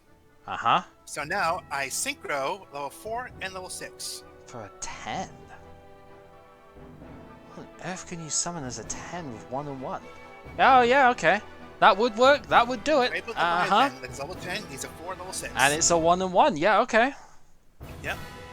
So it works. Hooray! Yeah. Okay. Phase, Leviathan will try to I am going to have to Fiendish Chain it. Yeah, this is what I was debating. Face a monster and face a monster can attack. I was debating. His effect is activated on. Yeah, the effect will be fine, so long as it doesn't miss timing, which I would have to chain block it somehow. I'm not entirely sure I'm gonna do that, but yeah. I know the idea of it. I just don't think I have a card that can do it. So. Gotta have a dinner. All right, Ronnie. We'll see you in a bit then. Okay. I wasn't expecting to summon this one immediately, I'm not gonna lie. Yeah, no, that's really cool. Okay, I think I'm just gonna have to set one and pass here.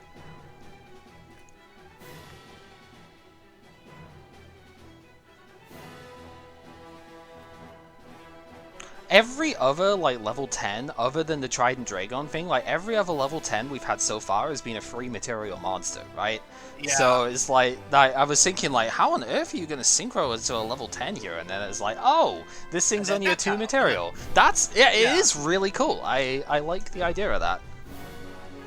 Yeah, I mean, it's the first time they've seen a monster at level 10, a synchro monster at level 10, that needs only 1 and 1. Yeah. Yeah, again, other than the Trident Dragon thing that I have, but that's locked into Dragon specifically, so it's like not really practical at the moment. And then all the other ones are 2 material, like +2 material. Alright.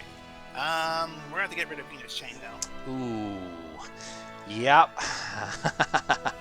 Uh-oh. He will attack the base down. Okay, it is Giant Rat, so I am gonna be able to get some advantage out of this. Let me have a look. Okay. You know what's funny? I was looking at my Terry deck. I'm like, you know what? What about Giant Rat? What can you do with Giant Rat? Yeah, this is what you could do with Giant Rat. Now I'm thinking again, Ronnie. Did you steal ideas again? Nah. I know he didn't. Nah. I know he didn't. But I'm just like, Guys, a tough one. Oh no, I think I know what I can do. Okay, I'm gonna bring out Cosmo Boot with that. That's a different way to spell something monster, but yeah. Yeah. All right. Right, I think I know what I can do with this, because this isn't when it's destroyed and sent to the graveyard. So I think I can actually, yeah, I can just remove it in a different way, and this will work fine. So, I just find it funny. The way you can summon it is one way, but you can also still special summon it the other way. Oh yeah. I don't want to summon it this way, but I mean, it would work. It would be a pretty good tempo play. Tempo. It would, but I really don't want to summon it that way. Okay, let me work out. What am I gonna remove if I do this? Okay, yeah, no, I think I need the damage tempo here. We're gonna normal summon Naturia Pumpkin. Uh-oh. So when this thing gets normal summoned, it special summons a Naturia from the hand. Unfortunately, this isn't tribute summoning it, so it won't gain its effect, but I am going to put Bamboo Shoot down. I misspoke on this last time, by the way. I said this was either a Jinzo or a Spell Counselor for you only. It's both. If I tribute summon this with a Naturia, you can't activate spell or trap cards. I was like, oh, that's significantly stronger than I thought it was. Yeah. Anyway, yeah. Yeah, that's a pretty good one. So the idea is I'm going to sink for 6 here for the Bryonic. Because then I can pitch the Giant Rat out of hand and bounce the Leviathan back to the extra deck. Sad day. Yeah, which because it wasn't destroyed and sent to graveyard, you don't get the cards. And then this can be 43. So yeah, I think, even though I didn't want to special the Bamboo Shoot that way, I think the tempo here is the stronger play. Yeah. Alright, well, let's normal summon Jane. Okay, yep. Battle phase, she'll attack the Bamboo Shoot. Yep, and I will take the 100. Yeah, probably for the best I did summon it last turn then, looking at that. Then end phase, mill 2. Oh, yeah. And that will be Thingamagalis. I guess we will just pitch the Lone Fire Blossom, bounce the Jane back into hand, and then battle phase swing in. Yeah. That was really cool though, I will admit. Fabled Lightspawn is never something I would have expected the idea of here. That is really cool, and yeah, if I didn't have like Giant Rat to get the Causeway beat out here, I guess this would have been very difficult to play. I love this deck idea, I really do. I think this is so awesome.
Alright, time for a different change strategy here. Time for a change of pace. Okay. We are going to... Let's see, we'll do that. I think that would be fun. That'll do.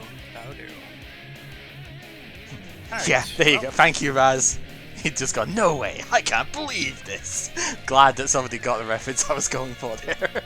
I mean, I just didn't know the full reference. Yeah. No, it was just Eggman. Alright, well, let's normal summon Yellow Justice. Ooh. Okay. Yep. Battle phase, he will attack. Shit, we're gonna have to work out how this actually works. It's face down, so information is not. Yeah. I don't remember exactly. I mean, so this is if it battles an online, so destroy it before damage calculation. I would need to know. Yeah. So there's your attack. It's like I don't remember exactly how or when this like. This is one of those really niggly points about the damage step. Yeah. It's like I don't know exactly when this happens. I gave you that thing before. I guess I can do that. Yeah. Before damage calc is after flipping, if I recall correctly. Let me check the wiki. Yeah, I mean, like I said, I did give a thing before. Did I pin that in the group chat, or was that? No, I didn't pin anything in there. I think you gave it to me. I think it might have. I don't know. You did pin it in like the pin chat. I pinned it in the Yu-Gi-Oh one, didn't I? Yeah, I pinned it in the Yu-Gi-Oh one. Yeah, battle phase damage step. I guess I will click it on this one. Because I think this is the sort of key bit here is when exactly does this does the flip happen, compared to the damage count. So okay, so substep 1 start a damage step, blah blah blah blah. Substep 2 flipping the face down monster face up. Substep 3 before damage calculation. If I'm looking at that right, that actually means this guy should kill himself because he's not battling the light monster, right? Yeah. Yeah, that sounds about right. Yeah. Flipping happens between start of damage step and start of damage calculation, which is, what I've just seen here. Yep. Is substep 2. So, yeah, he will die. Yeah, declare your effects and die. It's unfortunate, because I was kind of hoping to get a search off there, but whatever. Yeah. Well, now I have information. Main 2, I'm a set 1, I'm a set 2. These are the sorts of things that are very hard to work out unless you've actually, looked at the stuff beforehand and know, just have inherently, seen the game before, I guess, with it, or seen the exact interaction before. It's very difficult to just, intuit that, so I had to look up exactly how that works myself, because I had no idea. Thing is, what do we do about this down the back? You know what, I think I just set this guy to attack. And then we'll go battle phase and try and hit. Yeah, I'll activate Fiendish Chain. Fiendish Chain, yeah, that's fine. Yeah, I'd probably rather him than a lot of the things getting it, actually. Okay, main 2. I think I just set one and ended that.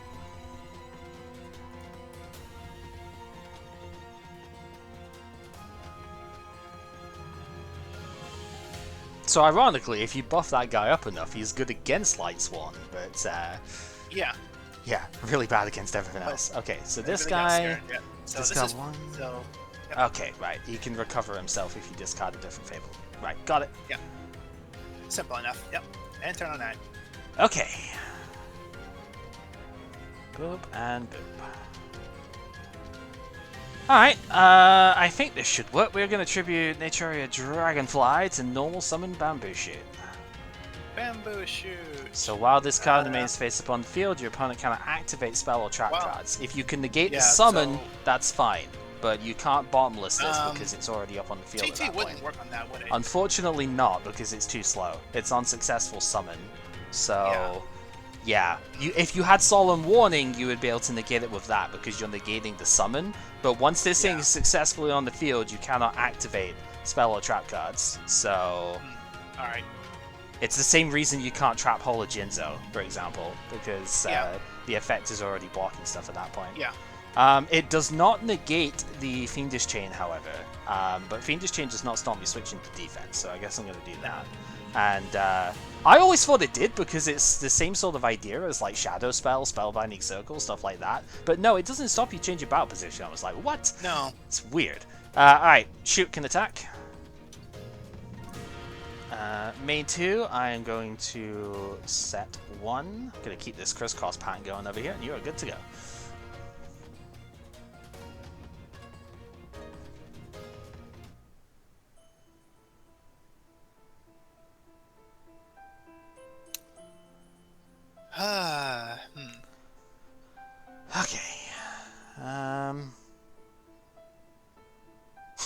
Would you see bamboozled it? Oh, god damn it, Raz!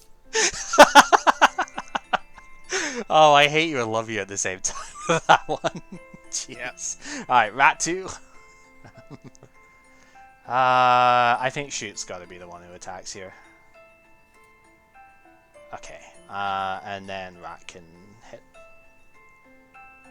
It's a bit low for my taste here. Alright, go ahead. No, I just don't like my music here. Oh, the music, yeah.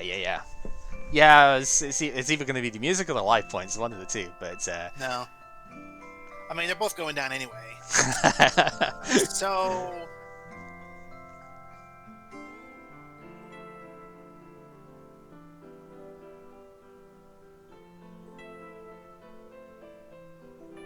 Yeah, I can't do anything at this point. Oh. This card has kind of done itself dirty here. Alright, I think this is probably going to be it then. We're going to summon Pumpkin. Pumpkin is going to special summon Vayne.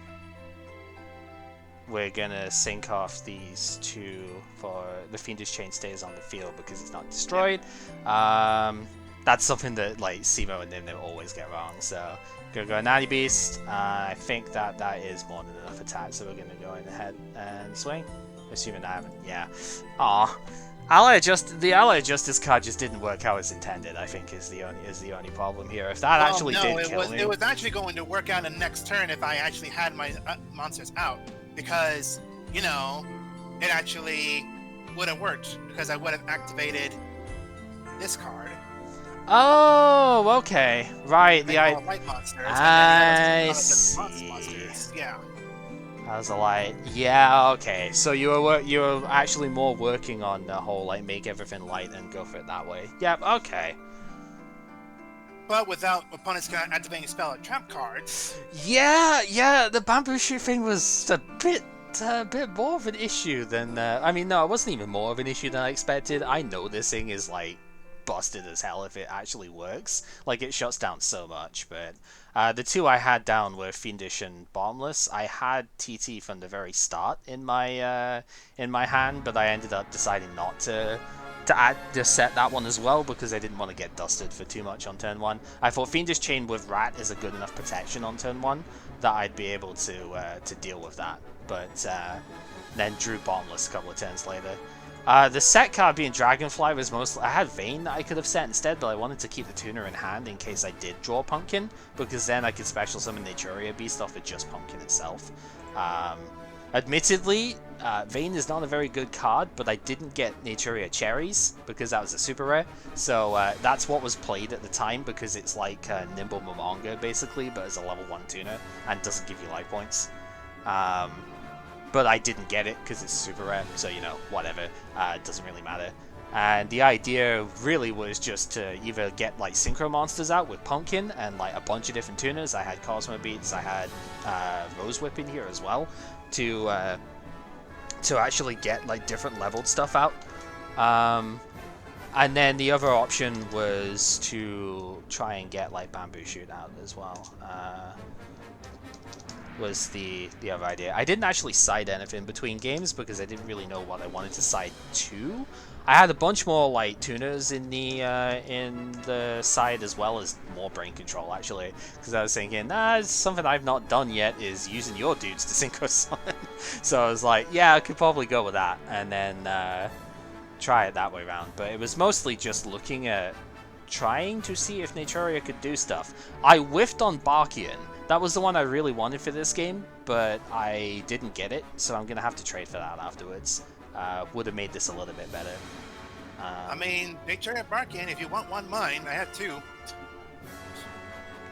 Tempting, because I actually kind of wouldn't mind getting like Dragunity Phanlax, I think it was, out of as a second copy. I picked up 1 copy of it, and I'm looking at it, and I'm like, you probably want 2 of this, because it seems really important for the deck. That wouldn't necessarily go astray. The instant fusion, by the way, was for Carbonala Warrior, because it's a level 4 Earth. I was like, I can summon this and like glow up bulb or something and just make Natty Beast off of that, right? So the instant fusion was solely for this guy, but I think that's fine. Instant Fusion, I saw a jank version of this deck actually, which needs some of the Hidden Arsenal 4 cards that I couldn't use yet. But I saw a jank version of this that actually uses Miracle Synchro Fusion, as well as like the Instant Fusion bit here to go, and I think it was the X-Saber Partial, I think it is. It's the level 1 tuner that can't be destroyed in battle, but you take 1,000 damage if it's in defense in your standby phase. I think I saw a deck that had those and the Draco Knight guy. Right, so you could make, I don't know, I think it was like, I don't think it was Iron Chain Dragon, but it probably could be. Naturia Bakuyan itself is a dragon, right? So you could use that alongside it, and the idea was that you could special summon either the Draco Knight or Naturia Exterio, which is coming out in Hidden Arsenal 4. That's a fusion between Bakuyan and Beast that does pretty much what you'd think it would do. It negates spells or traps. It's just, you've seen Exterior's Fang. You can kind of guess what it's going to do from that. But it's like a Cyber Dragon style fusion, like Cyber Twin Dragon style, where if you fusion summon it, you have to fusion it with the proper materials, but it can be special summoned in other ways too, which is fun. But the idea, I think, with that deck was that you actually were able to synchro out Beast and Bakuyan with not too much difficulty, and then use those to Miracle Synchro Fusion into Exterio. But failing that, Instant Fusion with Carbonala Warrior would let you go into the Draco Knight instead, which is interesting. Okay, so having a look through some of the stuff here, I see you've left the room of that, which is fine. Just have a look anyway. Cosmic Gateway is really cool as an idea. Like, yeah, if that whole, all the Justice were a side deck, because it was a secondary strategy to be like, okay, I'm going to try this instead to see if that worked or not. That's fair, that's fair. Which you could probably tell it didn't really work the way it was expecting it to. Yeah. If you don't draw any monsters. Yeah, that really does hit, I will admit. I can see the idea, definitely. So Unknown Crusher, I guess, is there instead of the Core Destroyer because it banishes the monster. It banishes after damage calc, so your dude would die as well if it's stronger. Okay. I think Core Destroyer is the one, it's like Catastor, but, obviously for only lights instead of anything but. Ally of Justice Core Destroyer. I mean, it's a pretty weak one, though. It's like it's described as a light monster. Yeah. It destroys it. It destroys. But not banish. Yeah, but that does it before damage calc, though, right? Kind of like Catastor does, yeah. Yeah, because I'm looking at Unknown Crusher, and that destroys after damage calculation, which means you'll still the monster will still get hit, right? You'll get the banish off, which is great, but if you're fighting a stronger monster, that still destroys the Crusher first. Is the only reason I was looking at Core Destroyer. So okay, right. Talk me through the plan with this one then. I see the DNA transplant stuff. That was the side deck plan. That wasn't really the full actual plan. But I don't even know. I don't even know really. But no, okay. So a lot of the fabled monsters were send the graveyard, discard the graveyard, push the graveyard, blah blah blah. Some of them are even activate from the graveyard, like Sulcus. Mm-hmm. If it send 2 cards except Sulcus from your hand in the graveyard, especially summon the card in the graveyard. And a bunch of fabled monsters are activated from the graveyard. Discard 1 fabled monster to the graveyard except Kushino and add it to the hand. And then Fabled Diff, it's like when a fabled monster is sent from your hand in the graveyard, tribute this card and select the monster, especially summon it in the graveyard. So if you wanted to have Fabled Kushano in the field immediately, you would just, or just any fabled monster, you would just special summon it under the field with Diff up there. Of course, Ultra Mistoji did with his job at least was to make another fabled monster into a level 4 tuner to summon Leviathan. Yep. Which it was summoned, it just didn't do its job. Yeah, unfortunately, the non-destruction removal kind of thingy that. I mean, hey, I wasn't playing Compulse in this deck, but that would have been a really, really annoying way to just remove it. It's like, Compulse would have been so sad. Yeah. Most of the lights ones are there because they discard cards from the deck to the graveyard anyway, and they are still not bad cards in the grand scheme of things. Okay, so they were more because the Fabled stuff isn't particularly high in attack power most of the time, huh? So the Lights One stuff was more of a muscle for this deck then, rather than like trying to I mean, it synergize also with it, helped I guess? discarding like Kushano or some other field monsters into the graveyard. You want to like get them from the graveyard to the field or into the hand. Yeah, I mean that's fair. Yeah, because we were trying to figure it out. It's like, okay, Lightsworn Mills don't trigger the Fabled effect, so I was like, I was wondering what the idea of it was, but that makes a bit more sense with it. Yeah. Also, and thank you. Light, I had two of them. Beckoning Light discards the entire hand, and discard it, add a monster to the graveyard to the hand. Yeah, that's really cool too. Yeah, I used to have a Dark World because it's discard by effect too, so yeah, that's a really neat one. Also, thank you very much for the resub there, Chris. Yo, card games with Lania soundtrack indeed. So normally people try and add Monster Fables, they mix in Dark Worlds and Chaos. Yeah, I could understand that. We don't quite have like Hidden Arsenal 4 will get the other like the Fable Beast monsters at that point, like which also have one that summons itself when it's discarded by effect. So and it actually is a tuner this time. It's level 2, but it is a tuner this time. So you know, not like that that stupid one from the first time we tried this that ended up not letting you synchro because of course I can understand the idea with that, especially with Beckoning Light being able to get your Lightsworn stuff back as well. I can see the idea with that. Like, there's strong light monsters in. Did you have Honest, or was that just... No. No, okay. I didn't think of Honest. It's so hard to keep track of all the stuff with it that way. Did you remember to put Dark Hole in, actually? I didn't see it in the thing. Yeah, okay. I didn't actually look too hard at the deck in that aspect. I was looking more for like the Fables and the DNA transplant and stuff like that there. So it's like I didn't actually. That was just for the Allied Justice cards. Yeah, that's fair. Yeah, so you pretty much saw the basic idea of mine. I didn't show. I got 2 copies of Naturia Cliff, which I thought was pretty good. That's a secret rare one there. It misses timing, but if it gets destroyed like mid-chain and stuff, the same as your Fabled Leviathan, but like it can get a low-level Naturia from the deck and special it, so it's like that works for pretty much the whole deck except Bamboo Shoot, which I don't want to special summon anyway, so that seemed kind of good.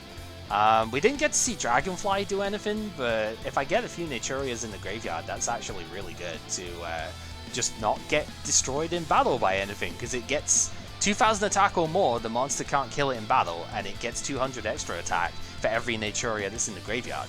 You get 4 Naturias in the graveyard, and this thing doesn't get killed in battle, and it's starting to get pretty big too. So I was like, that seems kind of good at the moment. Horn Needle was also just 1800, but it was like it's bigger to start with, that's why it was in there. We don't have Mantis yet because that's Hidden Arsenal 4. That would have been the preferred monster, but like Horn Needle was fine. Because I did have the insects in there, I did side a couple of Dart Tuners that I could maybe try and use the Underground Arachnid with. Because damn it, I want to summon that thing, but it was like, we've never had a good insect deck to play. This Naturia deck actually having like 6 reasonable insects that I could play, like the, copies of, I should say. I was like, okay, I could maybe summon it in this game, we'll try, but then I didn't side in the cherry dudes anyway. So I was like, whatever. And then, yeah, you basically saw it otherwise. The only thing I was missing was instead of Iron Chain Dragon, I wanted to go into Naturia Barkian, right? I just didn't have Barkian this round, so I need to pick that up, basically. Whether that be... I don't think you really need it with Bamboo out there. No, if you can get Bamboo, it's unsearchable, so, like, as a one-of, it's more just, like, hope you draw it, but, yeah, if you can... Oh, I'm sorry. I mean, I tried to make my own Naturia deck because I pulled off, 2 Barkian, and I still had that Naturia Beast in here. I didn't really pull any of the big Naturia monsters. I know I pulled 1 Cliff and maybe mosquitoes, pulled Dragonflies, but I still had some other Naturia monsters that were moderate to maybe okay. Yeah, but, it's not weird. Enough to really use properly. I mean, Fragrance Storm would have been an interesting one, funny enough. Remind me that would have been a really good one against this other nature area deck. Yeah, if going against it would have been pretty cool. So Fragrant Storm, target one plant monster on the field, destroy that target if you do draw a card. If that card's a plant, reveal it, draw one more card. Yeah, it would have been really good. Horsey Tail is getting wrecked in that picture. That's pretty fun. Yeah, no, that actually would have been kind of neat here because okay, not with Bamboo Shootout, but like before that, yeah, you could have destroyed Cosmo Beat on turn 1 in the first game. That would have been pretty neat. I think Cosmo Beat is actually really interesting as a go in second card, to be honest. I didn't see a lot of decks at the time playing this one, because I think they had a different level 2 tuner that they could play instead. I'd have to go back and check, but most of the time it was just Cherries, and from Hidden Arsenal 4, Butterfly was the other tuner that got played. But we've got to wait a couple of sets before we get that, so... yeah, because, like, again, Vayne is not a good... I only have one copy of it, too. That was in Hidden Arsenal 2, Naturia Vayne. But it's a level 1 tuner that I could search out with Cliff. That's the main reason I played it. I would have loved Pineapple. Naturia Pineapple was what most of these decks were playing at the time. It's like triple Pineapple and triple Bamboo Shoot was the main sort of engine for it. Because Pineapple, so long as you've only got plants and beasts in place, and none of these insect ones here, as long as you've only got plants and beasts in your graveyard, you can Treeborn Frog it like every turn. It has to be the no spell trap part too, but like, yeah, you just revive it back every time, and Bamboo Shoot does all the work for you at that point for negating like 2/3 of the enemy deck or whatever. Yeah, but really it was the case of pulling Bamboo Shoot from the previous set and then getting to Cliff kind of like, not forced it, but it really made sure that I was going to play this round. Because I was like, I really wanted to try it because I thought they were cool. Couldn't quite make everything that I wanted out of it, but I made enough that I was like, this seems reasonable, right? Just to try it out and see what we can do. Reasonable. It flat out beat me down to no end. Like, that's reasonable. I'm sorry! Not beating your opponent is one thing, but beating it down to the point where they can't activate any spell or trap cards, and when their whole hand is nothing but spell and trap cards for the next 3 turns, so that you can summon all the other monsters in your bloody hand. Yeah, I'm thinking that's kind of like stomping your ground. It's like, oh yeah, that's acceptable. That's an acceptable way of defeating somebody. Yeah, totally. I'm sorry. Alright. It was a little bit better than that. What? Oh dear. What are we gonna do, eh? Okay. But we're also gonna draw more cards because after this we have, you say pack number 3 to pull before we end. Yeah. I'm assuming we're just doing the one with stuff, right? There's. Yeah, because Brownie has D&D in an hour. Yep, that's what I thought. So. Or not D&D, Monster Hunter. Yeah, same idea. Okay, so as far as set pulls and stuff go, I did not get any extra surplus secret rares. Again, go figure. I mean, it's. I expect that to happen most of the time, actually, considering there are like 20 secret rares in these sets at this point. We're only opening 24 packs, so in a way, you have to kind of get pretty unlucky to actually get the surplus. So, I was close, though. I got 3 copies of the, which one was it? The Ice Barrier Synchro? The Gungnir, Dragon in the Ice Barrier. I think that is the only one I actually got 3 of. But yeah, I got 3 copies of him, so I guess if you didn't get that one, we could trade that for the Barkian, but if you would want I didn't get any surplus secrets, but I had 3 Fable of Raging. Oh, okay. Oh, that's the other. That's level 5. Yeah, the Synchro.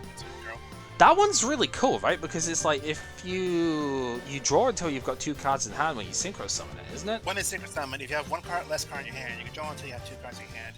Yeah. But, I don't know if that's like, can you like only when it's summoned, or if it's just an effect that keeps going when it's summoned? No, it's only when it's Synchro summoned. Yeah, I actually didn't pull him. That's actually a little bit of a shame, considering. Yeah, because the way it's worded, it makes it sound like you can just activate a card, draw another one until you have 2. Activate a card, draw another one until you have 2. No, I think it says when this card is Synchro summoned at the start of it, does, right? But I mean, like, the wording of it's still weird. Yeah. No, it's when it synchro summons, you can draw up to 2 cards if to fill your hand to 2. Which, considering that deck sends its entire hand to the graveyard pretty easily, yeah, it seems pretty alright. Just not alright enough. Yeah, so I didn't actually pull any of him, which, again, is a little bit of a shame. There was another one, was it Fable Cruz, I think it was, in this set, that was pretty good, that I got 2 of. Level 2 one, when this card is discarded to the graveyard, select 1 level 4 or lower Fabled from your graveyard, accept itself, and special it.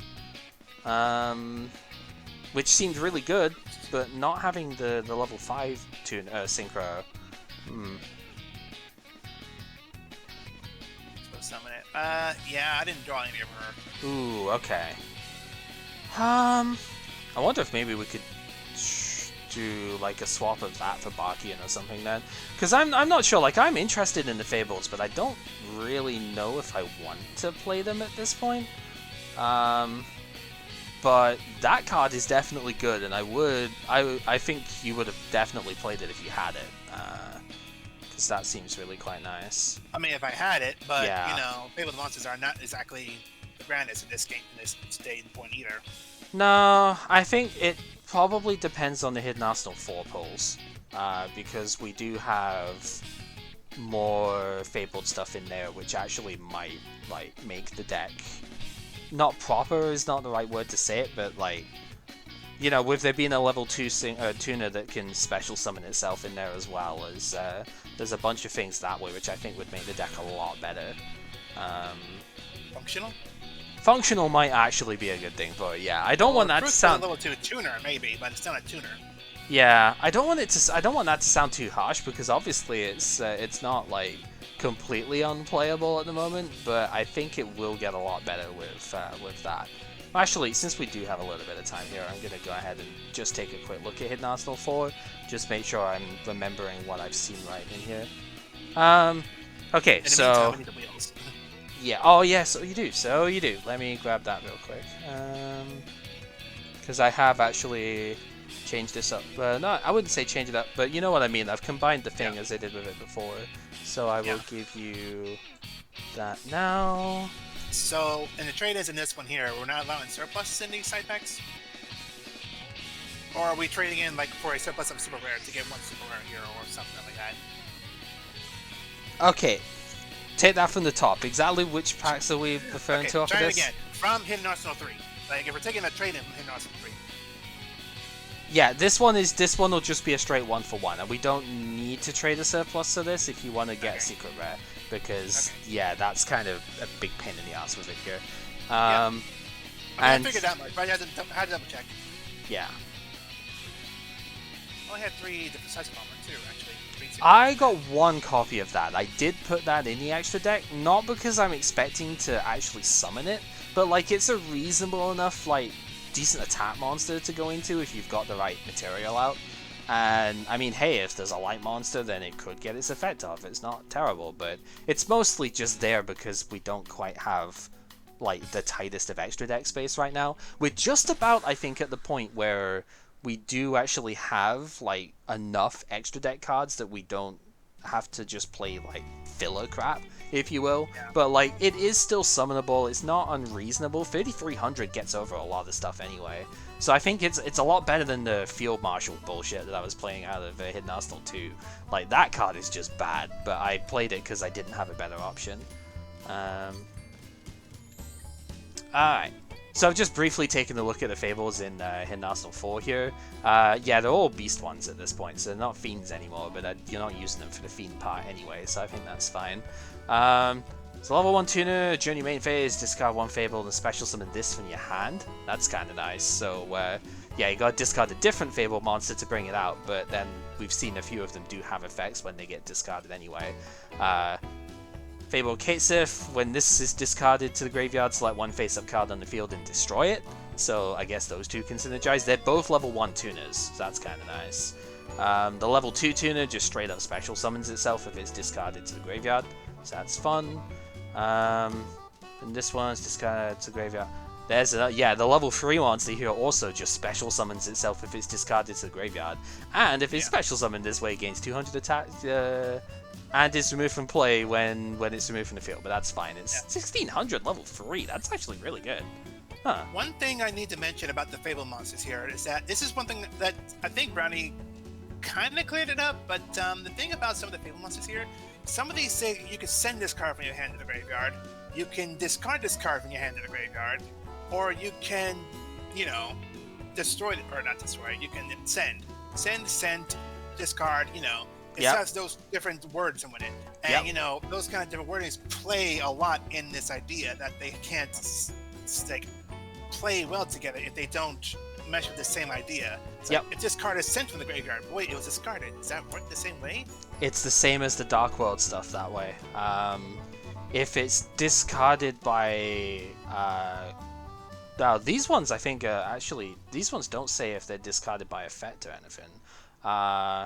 Which is interesting. But yeah, like if... Kushana said, discard one Fable monster to the graveyard. Yep. Send this card from your hand to the graveyard. Diff, when a Fable monster is sent from the hand to the graveyard, which, you know, if I discarded one Fable monster to summon Kushano, I can't, you know, tribute Diff to do that. Like, there's no, like, there's synergy here, but it's not meshing together. Yeah, I think I see what you mean. I'm gonna bring them up on my side so I can actually like... Also, send one card from your hand to the graveyard, special summon level 3 Fable monster from your hand. And then this will definitely send, Oh, some of these miss timing. That might be why. It depends on how you're actually sending them. Like for Fable Diff here, because it's a when you can. So, like, if the send is not the last action that happens, it will miss timing and you can't trigger the effect. So, like, you can discard one Fable monster to special summon this card. Would be you discard the Fabled, which would be when Diff would have to activate, but it can't because the last thing that happens is the special summon. So, but if it said then the way it's worded though, when the Fabled monster is sent from the hand to graveyard, it just means whenever. So it's not just a when it is right away. You can do this right away. It's just when it happens, you can do it that same turn.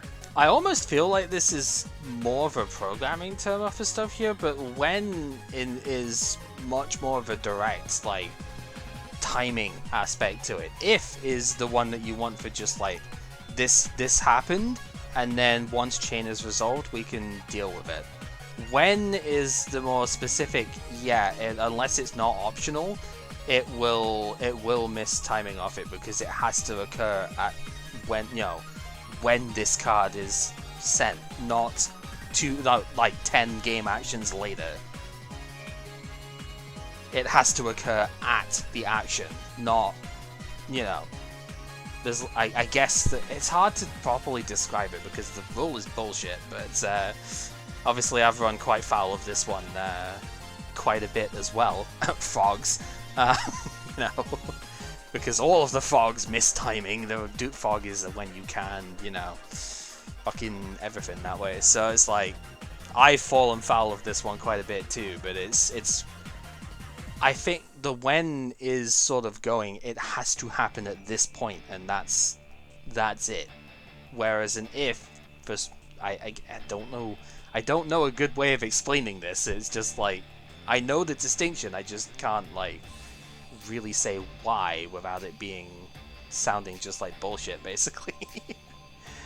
I mean, it's bullshit anyway, so. Yeah, and I mean, it kind of gets worse when you look at it like that. Fabled Lurie card is just when this card is discarded to the graveyard, special summon it. But because that's not optional, it doesn't. There's no timing to miss, so that just has to happen. But like if it's optional, then you miss the window of opportunity when if it's a when, not an if. Again, I know the like the gameplay aspect of it, but it's really hard to try and describe like why.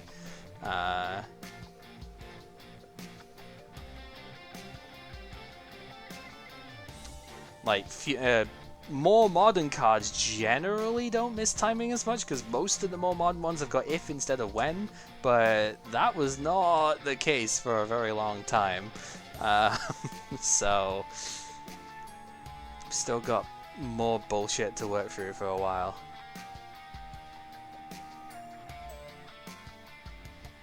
There are not enough Dragunity dragon monsters in this pack for sure, though.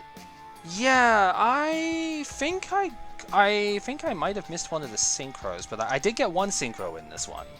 But I think yeah, that's the one I got as well. So I got a playset of the Dark Spear. I got like 2 ducks, which is also a secret, so I was quite happy with that. That seems like actually important for the deck. I think I got a playset of Legionnaire. Let me take a look. I've got to search this by name. Yeah, no, I got more than a playset. I got 4 of that, so I got a thing of that. I only got 1 Phanlax, which is, again, it's a secret, but that is actually one that I kind of won. So I guess if we can organize a trade for me to get Barkian, maybe with a Fabled one, actually.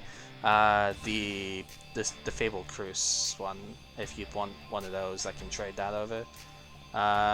If you want to try this again in Hidden Arsenal 4 when we get more of these discard and do things ones. Yeah, because I think I need more than 1 Phanlax for this deck.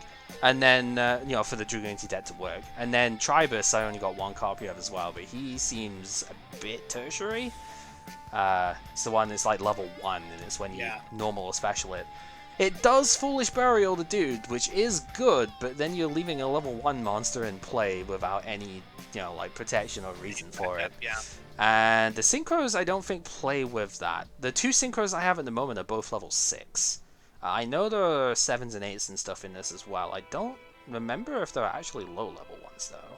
Like, you know, 4 or something like that. I don't think so. At least not at the moment, anyway. Yeah, because I'm seeing in Hidden Arsenal 4 is like 8, 7. Yeah, and then I don't really see any beyond that at the moment. So, yeah, low level one doesn't seem to really work too well with it. So, I don't know if you actually play him, but you definitely want Phanlax, you definitely want Ducks. And probably Darkspear Legionnaire each makes it annoying. Yeah, I can see that. Like, you only took 2 Tribus, and I have 1 of every other Dragunity monster. Yeah. Yeah, it looks like I'm in a bit of a better position to try the Dragunity stuff. To my chat right now. I can still see. Just wasn't,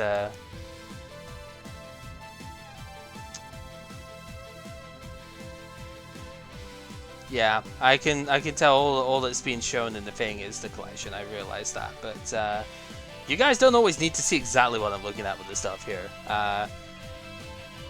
But yeah, yes, there's actually a lot of the chat that I wasn't even looking a lot through at the time, so I'm gonna go back and see it now. So, 12 by, do you want Fabled Swan? I probably want to lean on all the cards that Fabled that say summon something, summon something from not the hand when this is discarded, with Honest and a Swan Patch to mill. Oh yeah, okay. Then run stuff like Card Destruction. Card Destruction really would be very good if you're gonna go with Fabled stuff, that's for sure. Because you'll get a lot of advantage for discarding like the good ones off it, you know. Discard them, special summon them, or discard them, destroy a card, or discard and do something else, you know. Should get a lot of stuff with it that way. Number 4, right? We... Sorry? Gold Series? No, this is the end of 2010, so it will still be the 3rd one. Alright. Yeah, it's like Fabled work when discarded. Yeah, Fabled's work when discarded for cost is the difference between that and Dark World. But yeah, the fact that they 5 off effects of discard. Yeah, Brownie actually said a thing too, and I missed it because I was looking at everything else but the chat at that time. I'm sorry. Yeah, so it's like they were similar to the Dark World archetype in that the monsters 5 off of effects of discard. However, unlike Dark World, all Fabled monsters benefit from any discard, even for cost. Some of them will miss timing, however. But you know, that's a different thing entirely. I was looking at the like Catsif. Yeah, I guess we will probably show it this time. Like Catsif over here actually would miss timing because it would miss timing if it was optional, but it's not. Oh shit! Yeah, don't discard that one if only you have got face-up cards on the field, because that's a Zaborg part where it's actually mandatory. Whoops. Yeah, but The Fabled Catsif that comes out in Hidden Arsenal 4. It's a level 1 beast tuner. Oh, these Fabled. Oh. The Fabled Catsif, Are they the same as the Fabled monsters? Sorry? Are they the same as the Fabled? Because they say the Fabled, but... Yeah, if it has Fabled in its name, it will work as, a thing with it. Yeah, I understand, like, it can seem a bit weird going, like, Fabled, say, Grimroad to the Fabled, for the beasts and stuff here. They do work the same. You will be able to use any of them as a... Because they have Fabled in the name. You want to know how stupid this gets, actually? There's an archetype later on. There's actually 2 examples I could give. There's, the Vicroids from before, in GX, the stupid ones with that. Express Roid has an effect that, I think it was when it was summoned, you get to take 2 Roid monsters from your graveyard back into your hand. This includes archetypes later on, like Speedroids is one for it, but it also includes Dark Geroid from back in Pharaonic Guardian, because it has Roid in its name.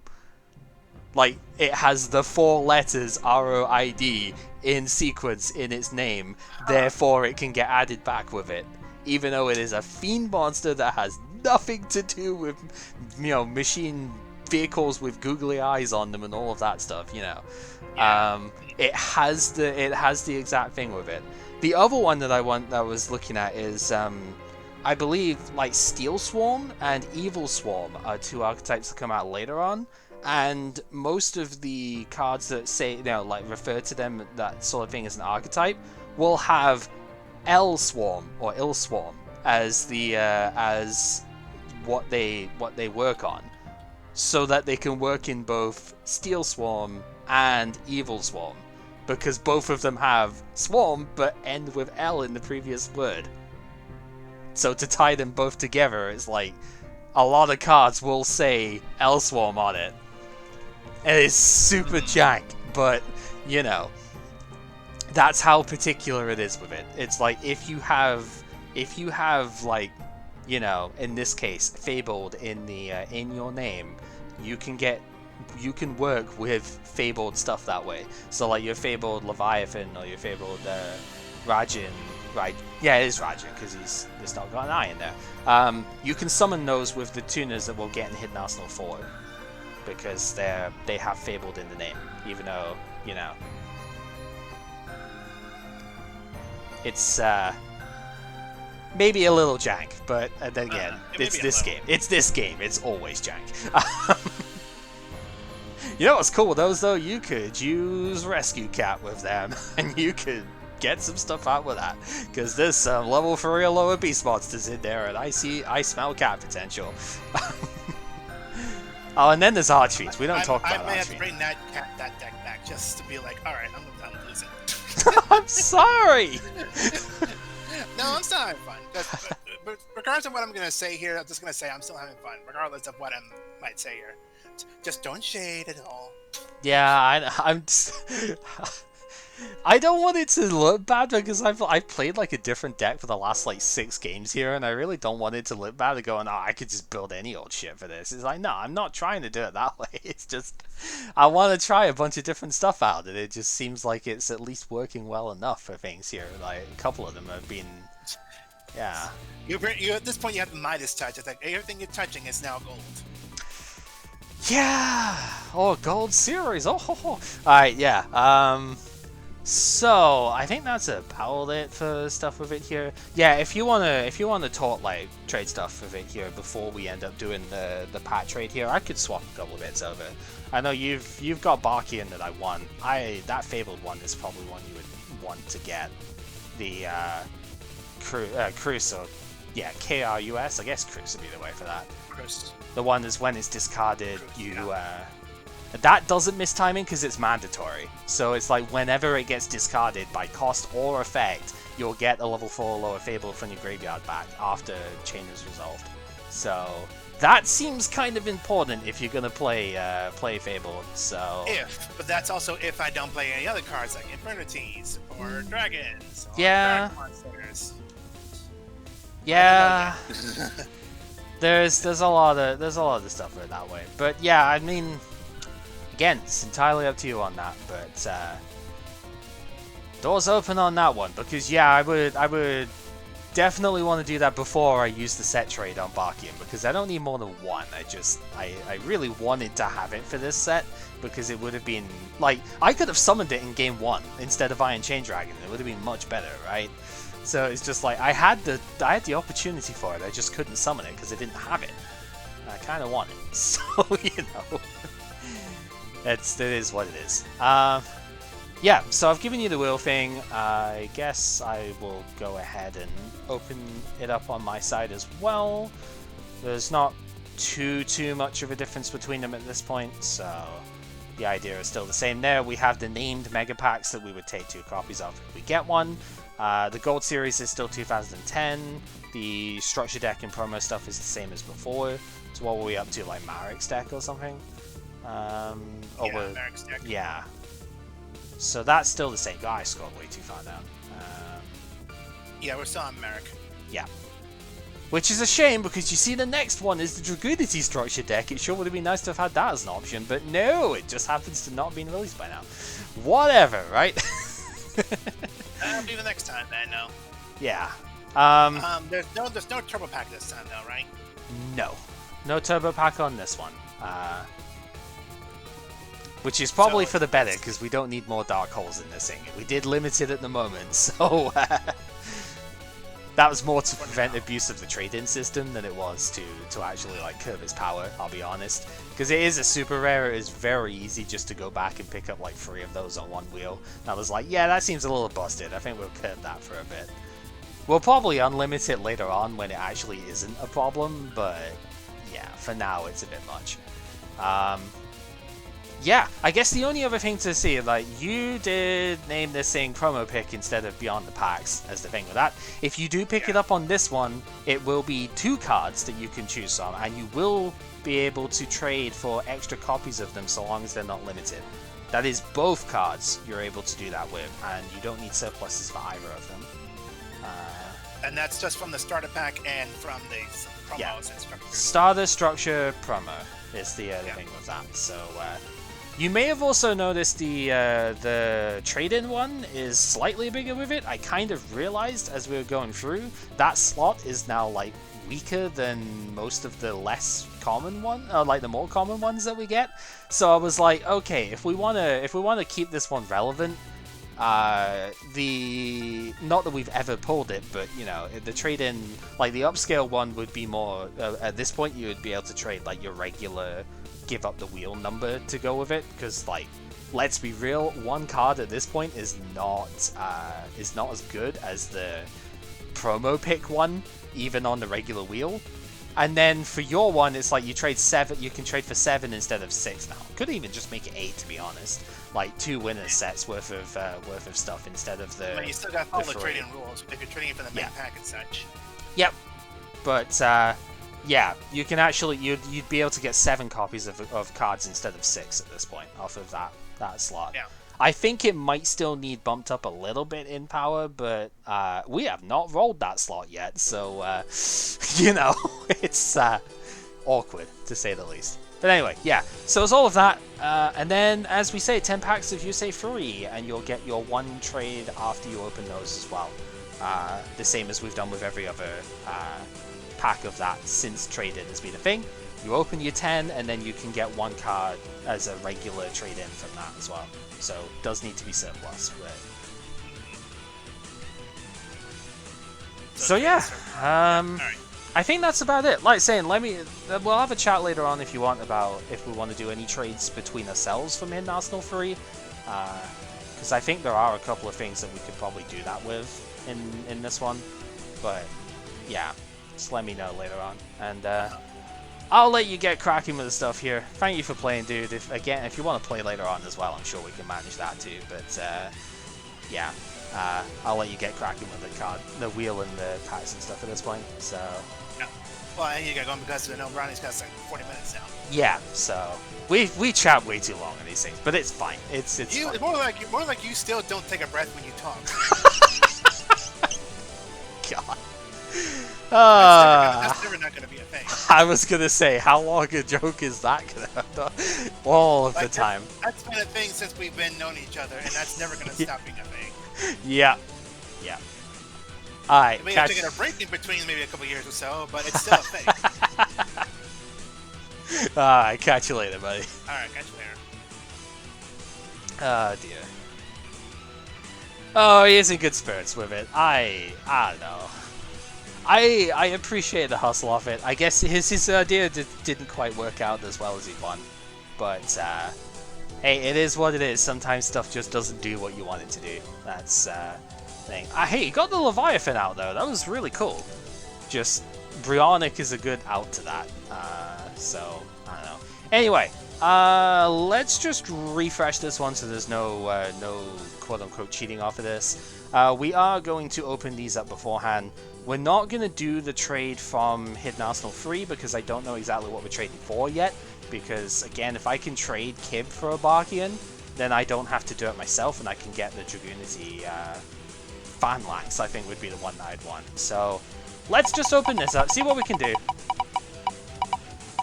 Hey, it's going to be the Duel Academy one again. Okay. I think Duel Academy is the one I opened before because that's where I got the JD and the Dark Armed was the Gold Series. Yeah, this is the one I got JD from before, right? I think so. Where were these again? Was it in here? Like Duel Academy or something? Is it this one? No, that's the special part of it. Let me just see. Scroll. Yeah, there's like Stratos is common and stuff in here. Yeah, okay. So this is the one that I picked up before. So I could get some fun stuff in here. Maybe we get Stratos on. I don't know. Right, so going back into the collection bit here because we need to do this now. Obviously we have added these. I didn't get to even look at the Gen X that I want, but I don't know how you'd use it at this point. That's the thing. Let's go back in. So 2 copies of the Duel Academy one. Let's see. This one. Oh, well, no, it was the raw yellow one that I picked up before. This one's slightly different, huh? Because this is a second collection of it. I don't know. It's still there. We only get 9 instead of the, 12 in this one. I guess that's why, yeah. Different set, but same general idea. You know what? I would have loved this before, but, not the greatest at this point. Let's see. So, Ice Queen is funny because I already have the secret rare one of that, and I've not been able to use it. Got Phenomenon in there as well. The Elemental Hero one is trash. Necro Gardener would be really cool if I was playing a discard thing like Light Swan. A little bit late for that. Rainbow Gravity, I don't remember, but yeah, that one could definitely be tradable. Rainbow Gravity is like if you control Rainbow Dragon, right? 7 crystals with different names on the field. Special, the ultimate crystal from that. Yeah, no. I knew it was something to do with like summoning Rainbow Dragon, but I didn't remember exactly what it was. So that's pretty bad. No surplus of anything in this one, which is probably actually going to end up being the thing. I might not have like a lot of trade fodder for a while. Having said that, Armatile. Having said that, Dimensional Fissure is a surplus. So hey, we got a secret rare that I can trade. Light of Redemption is a common. That's kind of cool. What is this? This is pay 800, target a banished light monster, add it to hand. That's actually neat. Yeah, okay. I could roll with that. DD Crow as a super is really good. I have like 5 copies of this thing. So we have regular supers I can trade for stuff as well at this point. Not as important with the Hidden Arsenal surpluses, but still pretty good. And then Armatile the Chaos Phantom when I have no cards to go with it. Whoop-de-doo! But Dimensional Fish is actually good. Yeah, DeFi as getting a secret rare of that is very nice, because I will actually be able to doing that. It kind of makes you want to get back into them a little. It's been fun. I know Kib is probably feeling a bit down on his luck at this point, because it has been a while, but this is fun. Okay, so Duelist Pack is down here. It's the second last one at this point. It is Yusei Furi. Yeah, I messed up in the fact that the Fet Veiler is actually in this set as a rare. So I messed up on that one. Majestic Star Dragon. Ha! Ha! That's kind of funny. I'm pretty sure Shooting Star Dragon is not in here, so I shouldn't get punished for that, which is fine. So we go in. Synchro Gift is bad. It's like Synchro monster gives all of its attack to a non-Synchro or something for the turn. It's got a Naturia Rock on it, so totally play it, right? Blind Spot Strike is kind of fun in the sense that it's like an interesting tech card to damage step when you know what you're attacking. Probably wouldn't want to actually play it, but you know, it's good against defensive stuff. Card of Consonance is in here. That's really good. Also, yeah, Fet Veiler is here. Whoops! It means I have more copies of it at least, but whoops. I should not have traded an Ultra for that. I should have traded for Solemn Warning, but I didn't look ahead far enough. Yeah, Cards of Consonance is really cool in here, though. If we ever do play the Dragon Tuna stuff, I know Flameveil Dragon was good. I don't know what deck for, but I know it is good. So it's like, yeah, definitely a good card to have. Debris Dragon can work with it as well. I don't know if there are any other Dragon Tuners I'd want to play. Obviously, White Stone is on the card, but do I really want to play Blue Eye stuff for it? Probably not, but you know. Well, I mean, maybe if we can get, like, Azure Eyes or something at some point. Super rare. Well, big one warrior. Woo. Oh, for Dragon Rollers. There we go. That'd be the one. During your main phase, you can send one level 1 monster, except this card from your hand to the graveyard to special summon it from your hand. I mean, you can send Glow Up Bulb to the grave, or Spore, or something like that, I suppose. Maybe this works in the Quick Draw deck? Obviously, I don't have Dandelion for that at this point, but maybe this works there? It seems pretty bad. Yeah. I am not a huge fan of that, but it's fine. Alright, next. Starlight Road is the card that we wanted out of here. This is gonna make Kib think twice now about, this could make Kib think twice about playing like... It's gonna make me as well. Kib actually has 2 copies of Stardust Dragon. He pulled one from the Gold Series as well. So... this might actually make us think twice about like dustering and stuff on a full board at this point. Because Starlight Road basically negates a spell, negates an effect which destroys 2 or more cards on the field, and then specials a Stardust Dragon out of your deck, out of your extra. You actually don't have to special summon the Stardust in order to do this. Fun fact.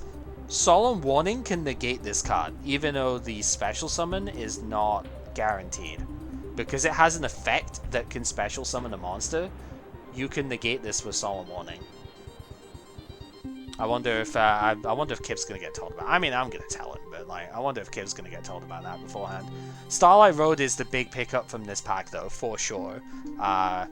That's gonna be one that, because we both have Stardust, that's gonna be one that we've got to look out for at this point. Nothing good in here. Let's just move on. Card of Sacrifice. Dude, this card is one of the worst things I've ever read. Like, look at this. Draw 2 cards. If it's a condition on this, so you draw 2, but only if the combined attack of all of your face-up attack position monsters, which is at least 2, is less than the attack of your opponent's face-up monster with the lowest attack. You cannot summon or change battle position the turn you activate this card. And it's a trap card. That's like the worst thing I've ever written. Fucking Reckless Greed is like 10 times better than that. And that's even if you don't chain them together. God damn, man. That's so terrible. Alright, open up. Okay, we've got a playset of Effect Veiler at this point. That's fine. I mean, Effect Veiler is really good. I don't mind having a playset around. Drill Warrior was also in here. This was the other thing that I wanted. It sucks that I don't have enough trades to get Dandelion at this point. Because I need the last 2 trades for TG Hyperlibrarian and Quasar. Because I have made it my mission to summon Quasar by the end of this era, and god damn it, I am summoning Quasar by the end of this era. Even if it takes me until Extreme Force, I am summoning fucking Quasar by the end of this. Yeah, so I can't get Dandelion at this point, which is going to be a bit of a problem. But Drill Warrior being a rare in here, now I have a second copy of this, which means that I have more like uses of the card for the extra with Quick Draw. I can, but I can't give up next wheel because I gave up the previous one. So God of Sacrifice again. Okay, not fantastic, but we did get the Veiler, and I did get the one Starlight Road. I think Starlight Road is probably going to be the trade that I want out of this, but let me go ahead and see what else was even in here, because I forget if there was something I wanted more. But I think maybe Starlight Road is the one to get here. So you say free is we're just into 2011 now. Shield Wing actually used to be a secret. I didn't even mention that, but like in the first set it came out in, that was a secret rare, so that's kind of like wow. Yeah, so Veiler, we've got the playset. I don't need to trade for that now. Boost Warrior is pretty damn bad. We don't care about that. Justice Bringer. It's just got a cool name. When the special summon monster your opponent controls activates its effect, you can negate the activation. It's actually not awful, but like, yeah. Breeze Synchron would have been kind of cool because it's a level 4 tuner. I don't have tuning though, so I guess it wouldn't have been that amazing. But like, if it was sent as a Synchro, yeah. Effects get negated, but you gain more power of it. I suppose it's fine. I didn't get the Dragonite, which is fine because I had 2 copies of that already. That's whatever. We did get Majestic Star, but we didn't. I think I might have got Majestic Dragon from the previous set. Majestic Dragon's not in here, is it? No, the Stardust one is, but the Majestic Dragon isn't, so that's fine. What else we got? Yeah, Starlight Road is probably what we trade for. Yeah, there's nothing else in here worth it. Target one face-up monster your opponent controls, use that as Synchro material this turn as if you controlled it, but you can't conduct your battle phase. That's cool, but just play Brain Control, dude. I mean, I know it was limited, so obviously. Just play Mind Control as well as Brain Control, though, dude. I don't know. I think Starlight Road is the only real trade here. Like, I could get a 3rd Drill Warrior, but I think getting 2 Starlight Road would probably be better. Because there isn't really a lot else in here that's actually good, or we even need. Like, because I don't need Veiler at this point, because I have 3 of it.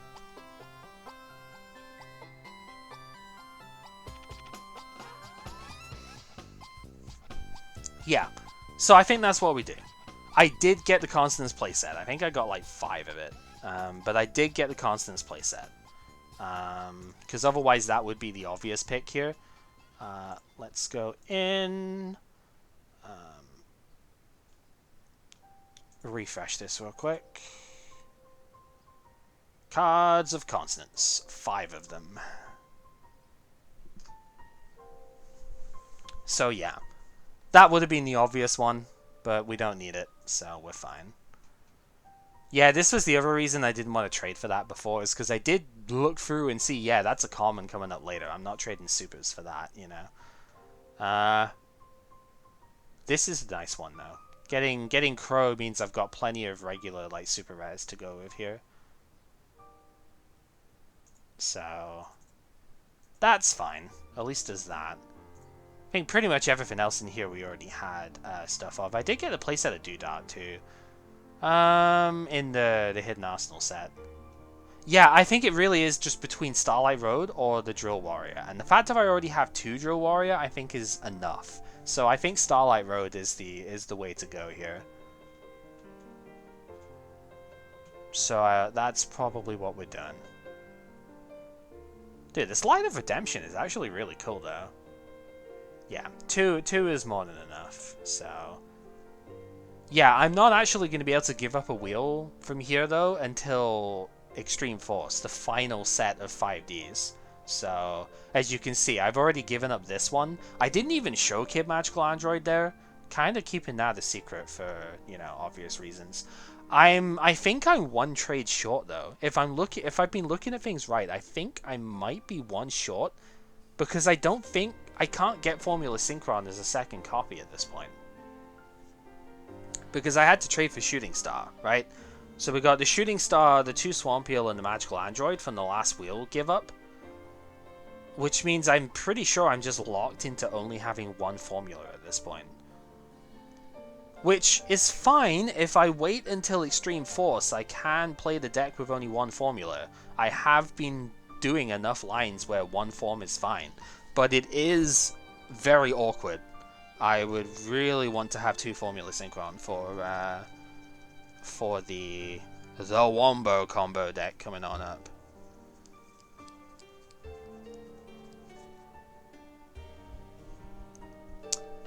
Because, oh boy, if you guys thought we hadn't gone crazy enough yet, you know, we have a little bit of time here. This takes me a little bit to actually play through because I'm bad at sequencing and stuff here, but let me just give you a quick preview of what the future will hold here. Assuming that I actually get a reasonable enough hand to start this off with. Well, let's see if we get a reasonable enough hand. I mean, this seems like it could be good, right? So play the Graceful. I'm looking for a Big Fishy. We got everything but the Big Fishy. Okay. Yeah, I'm just gonna keep resetting through until I can actually show the proper, like, thing off here. 1-for-1 get subs to Toad. I could get the Toad part out with that, which is fine. If we were going second, because Duster's pretty good that way too, Pot of Greed would have drawn Painful Choice, which could then Avarice. Okay, you know what? Yeah, let's play that out as if we were going second here. Let's play that out. Yeah. So Painful on this, you would be getting. I'm actually just gonna straight discard the Duster too, because I'm assuming I would use that turn 1. Yeah, you would Avarice from subs to Toad if you went as well there. But the Painful, yeah, because in going first you could Avarice and just hope that you go for it with the subs to Toad stuff. And here I think let's go 1, 2. Fishbowl could probably come out of the deck at that point. Sinister Serpent definitely does. I guess Swat Frog could probably come out at that point as well. That's what 3 that I've dumped so far. Yeah, Fishbowl could probably come out of the deck at this point because I do have cards to go with it. And yeah, like a swap. There's 1, 2, 3, 4, 5. Yeah, so what would you even give out of that? Probably Glow Up Bulb would be the only option, right?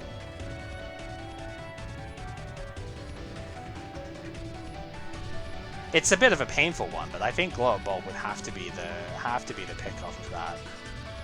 Which then would just I've got to send out the grave first anyway. Which then we just dump for the 1-for-1 anyway, so we still get it in the grave, which is fine. That gets out the Substitute.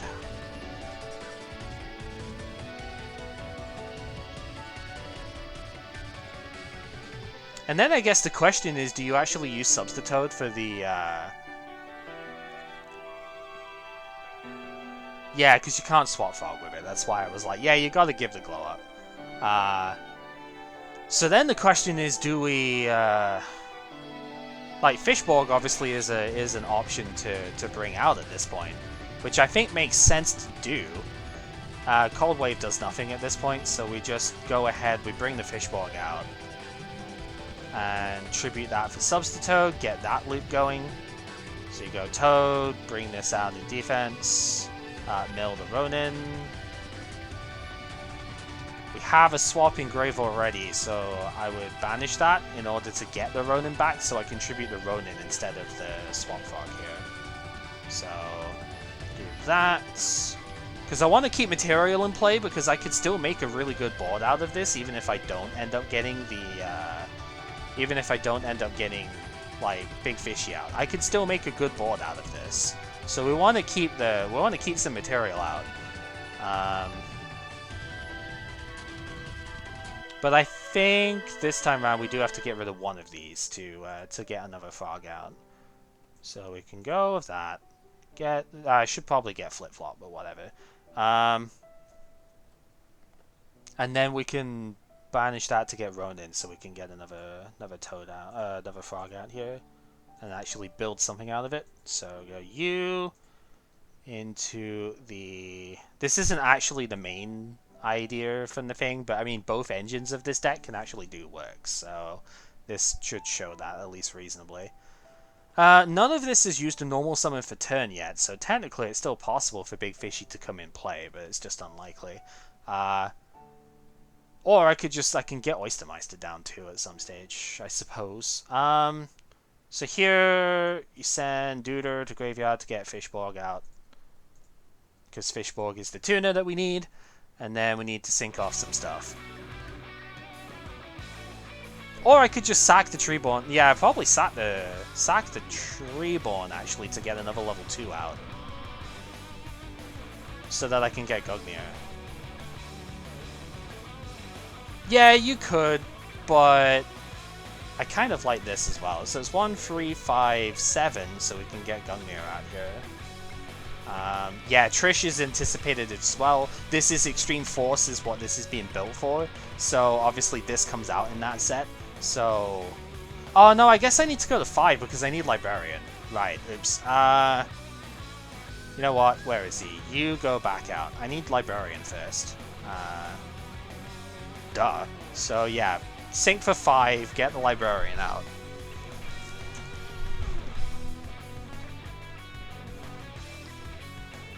That gives us a couple of fogs in the graveyard to banish and put like Ronins out too. So so now I guess we could do that. We can.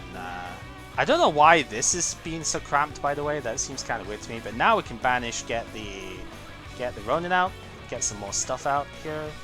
So we do that. Put to grave, get out. Unfortunately, I don't have Treeborn left in the deck, so. A little bit of a shame on that one because we could have potentially picked up another bit there too, but it's fine. Alright, yeah, because he's in the grave. He's not doing anything. That is okay. So we can then... I could just banish, get Ronin back out, get another thing here. Which... That would get the 7. That seems reasonable. Avarice is the obvious thing now. Yeah. Because we kind of need to do that before too long. I was trying to thin down like a bit more beforehand. Like, we've got, what, 2 dupe? I kind of want to, though. I kind of want to just, like... It does put Treeborn back. That's fair. Yeah, that's fair. I wanted to hold off on it, but that's reasonable. So we'll, deck, deck, deck. Don't need both Ronin at the moment, so it's 4. Serpent probably. Well, I mean, yeah, because I've got 2 revive cards as well, so I'm just as likely to draw one of them. So deck. Because we need to keep the other bits in there. Shuffle, shuffle, shuffle. Draw 2. Not the cleanest. But I suppose if we're going to discard anyway, then it's probably fine. Okay, so then... Didn't keep a frog in grave, because, you know, who needs to be smart about this, right? Honestly, like, at this point, committing the normal to Oyster doesn't even seem that bad. So... Yeah, normal the Oyster, discard... Who gives a shit to put the fishbowl back in? There's still Glow Bulb as a trigger here as well at some point. Yeah, the stupid eel is bad in that restriction. So, okay, so we got 1, 4, 6, 8. So we could just get Stardust out.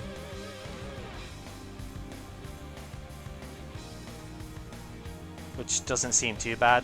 So we go 1, 4. 6, 8, get the Stardust. Draw a card because of Librarian. That card can just immediately get pitched because Substitute is still in play. Oh, we also get a counter too. I've got to get that out in a sec.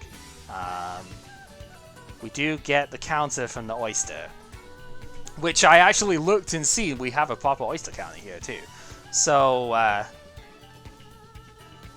there are frogs in the grave now too, so I can go ahead and get Ronin to get more frogs and stuff out here as well. So, sack those to get formula. Okay, I've got to try and play this with only one formula out, because that's saying we draw 2, because 1 from the formula, 1 from the librarian. Of course. You know, probably should have just picked Rogeki, but it's fine. Yeah, if we manage to make a 5, which is definitely possible. Because I can Ronin twice. Yeah, that's totally possible. I could special summon swap as well. Like, it's obviously it's possible from here. Nah, we're totally fine. So we're gonna discard them. I still have Glow Up Bulb if I really wanted it to. We're gonna discard, put like Fishbowl back up. Because then Fishbowl can get sacked here to bring out. I have Treeborn back in deck, so we've got Treeborn. And I can actually special summon swap, that gives 5, and go from there.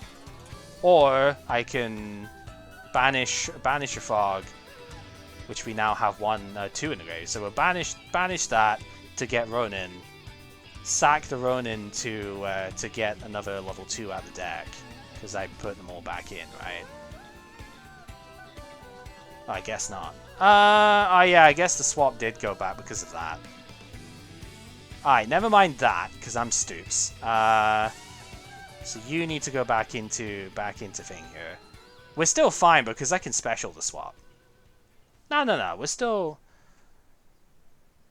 Well, yeah, I guess so, because we would have the stupid fly thing, yeah. Yeah, because Formula Synchron's needed to make the thing. No, we're still okay, but I can't do it with Stardust in play too. Alright, 2 grave. I can't do it with a Stardust in play as well, but we can still make it. Because we can do that. We can sync those 2 to get the Dragonfly. I just can't do it with Stardust in play too, which is a shame, but you know. And then that draws. Which, yeah, is shuffle deck, but it's whatever. And then we can still sync and get Quasar. It's just, obviously it's not as pretty, but this is without the fish bit. So, you know, we still get it out. And still draw. And it's a Comfy, so there you go.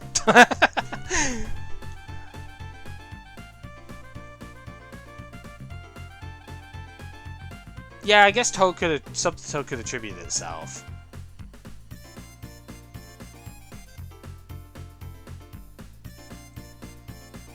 Either way, like, it gets it out. It's not pretty, but it gets it out.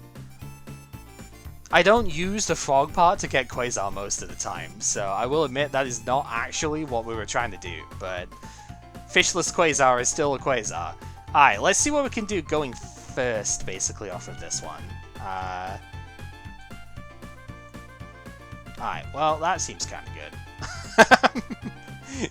That seems kind of good, right? Okay, so... Pow. Okay. We will go Moray.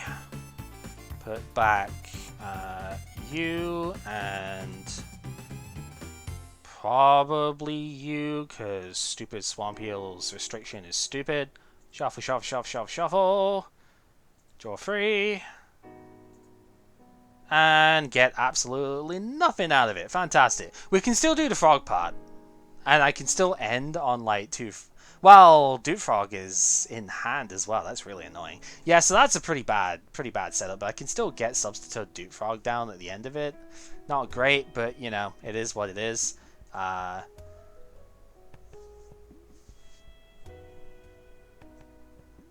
Okay, potentially better. Potentially. Okay, so we discard Dupe to special summon swap. Mill Ronin. Because we want the Ronin in the graveyard before it gets drawn here. So we get you into the grave. And now if I draw Big Fishy, then I just have it. Right? So we'll go the Moray, put that to the thing. Yeah, like it's a duplock, but like that's about all it does. So it's like, yeah, okay. Shuffle. Draw the 3. Bingo. And that pretty much plays out what we want here. So we banish that. We get ourselves the Ronin Totem. We sack the 2 to normal summon this because I special summon the Swat Fog. Play the salvage down first because I need these back in hand for discards. That's why I'm still playing salvage, because it is a +1, right? And it's not that hard to trigger. Discard the Duder, and now we can play. So this guy, when we play it, you discard a card and then special summon as many level 4 or lower fish from the deck to your field as possible. So we get ourselves Fishborg, 2 copies of Oystermeister, Fishborg, and a level 4 non-tuna fish. Is the way that I've been like getting this at this point. So we do that, and where is he? Unshaven Angler. Down there. So this is what I've been setting up with at this point. And so here is my normal line: is we go sync these 2 for 5, get TG Hyper Librarian. That's the first thing you've got to do in like all of these, because you need the extra card draws. From there, we're going to discard 1 card to special summon the Fishborg Blaster back, and then we sync the Fishborg with both of the Oysters. Probably should sync for the Deep Sea first, but doesn't matter in this case. We're just going to do it this way around. So we sync with those to get 7, which gets out Bryonic. We draw a card from the Librarian, and then we get 2 tokens out with that. We're just going to keep on doing the summon stuff here, so we're going to discard the Serpent. Doesn't really matter what we're discarding at this point, it's we've got what we want out. So we get ourselves the Fishborg. We will sync with that, and Big Fishy will get Stardust, because that's like the last part of this. We draw the 1 from that. We can discard that. I mean, that's a really fortunate one, right? But we discard that, get the Fishborg back in. We can sync with that and 1 of the Oysters. We need to keep 1 of them around, but we'll sync with 1 of them at the moment. Get ourselves out the formula, so that gives us more options as to what to discard at this point. Because we draw 1 from the formula and then 1 from the Librarian. Avarice is such a good card to get as well with this, you know, just in case we needed any more sort of help on this one, right? I think discarding Substitute is actually probably right here to get it back out. So we discard the Toad, bring ourselves out the Fishborg. The Fishborg syncs with the Gungnir. This is why we needed this one, because it's water. So here we can get another level 8 out, which just Light Gazer is totally fine here. Draws a card off of the Hyper Librarian. I mean, I won't say no to a 3+1. Let's just fire it off anyway, you know. I won't say no to getting more cards out of this. Jesus Christ. How much advantage can we keep built here? So from here, it's pretty straightforward. We can get the Dudabat, the Fishborg. We can sync with these 2 to get the Recipro Dragonfly, and then use that Light Gazer and Formula to get Quasar. And we have the standard Librarian Quasar Stardust out. So let's actually just go ahead and do that, just to show the full thing off here.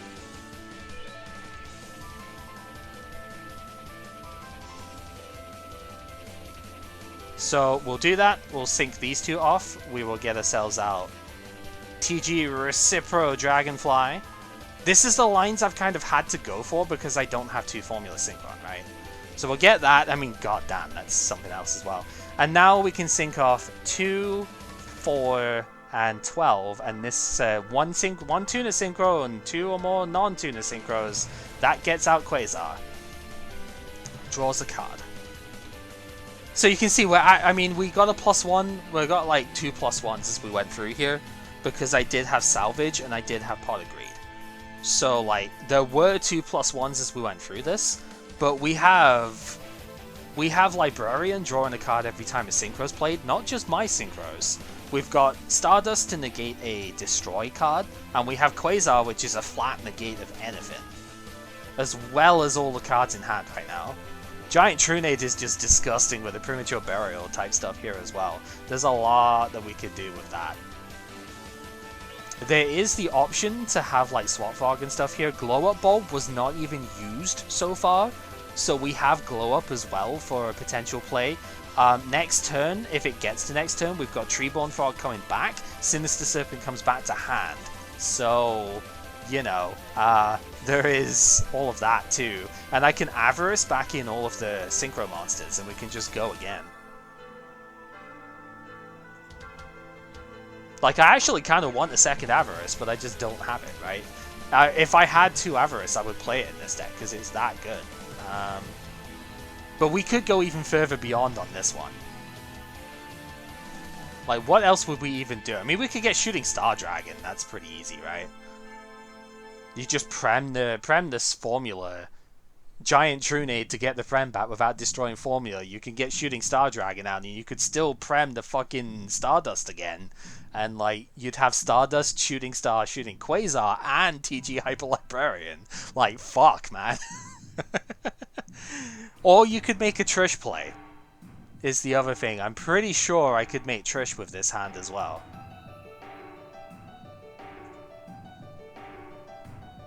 Like, really easily.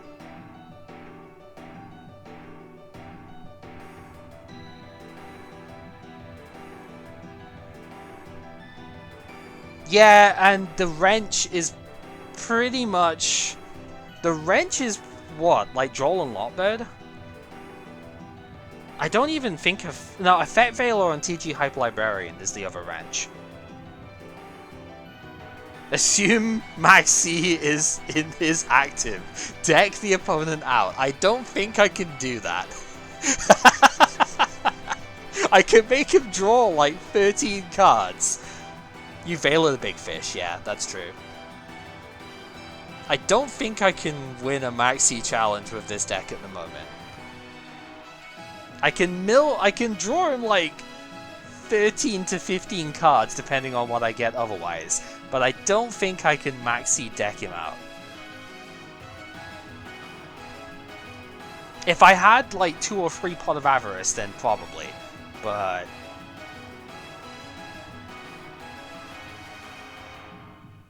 Because, although, Substitute is in the graveyard, there are plenty of frogs still in the deck. There are plenty of frogs still in the deck here. Yeah, alright.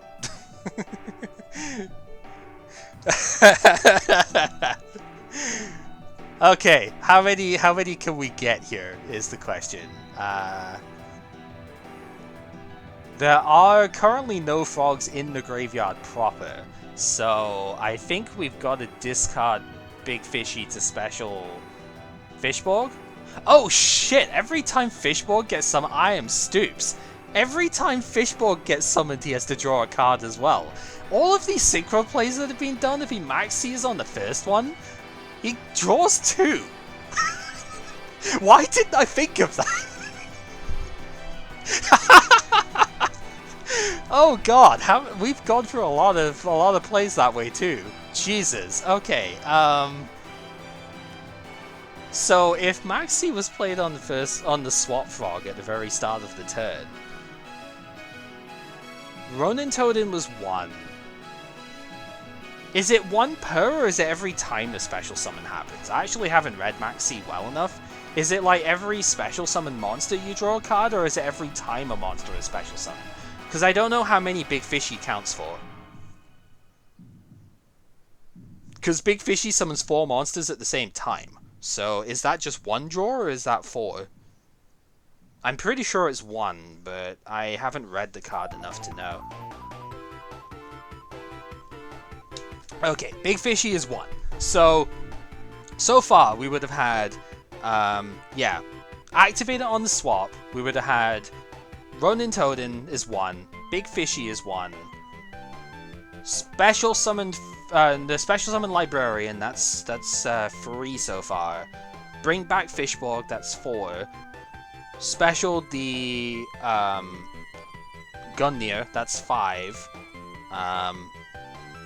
Special summon the Oyster tokens, right? That's, yeah, special summon the tokens, that's 6.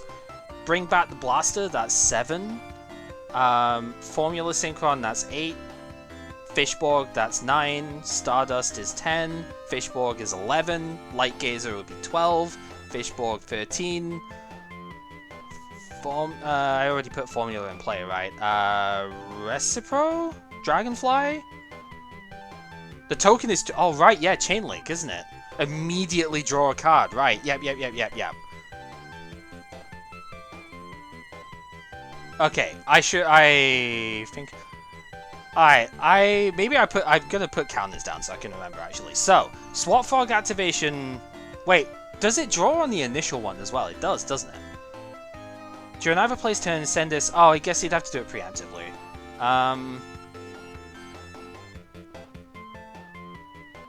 I don't think you would just shotgun it, right? So wait, if he activated it on the Swap Frog summon, you would draw from that, surely. Because it's already been summoned. You would have to preempt the Swap Frog, because that's an inherent special summon.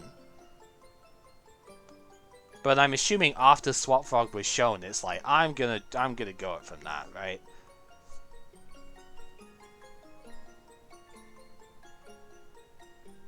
In response to her? Yeah, but...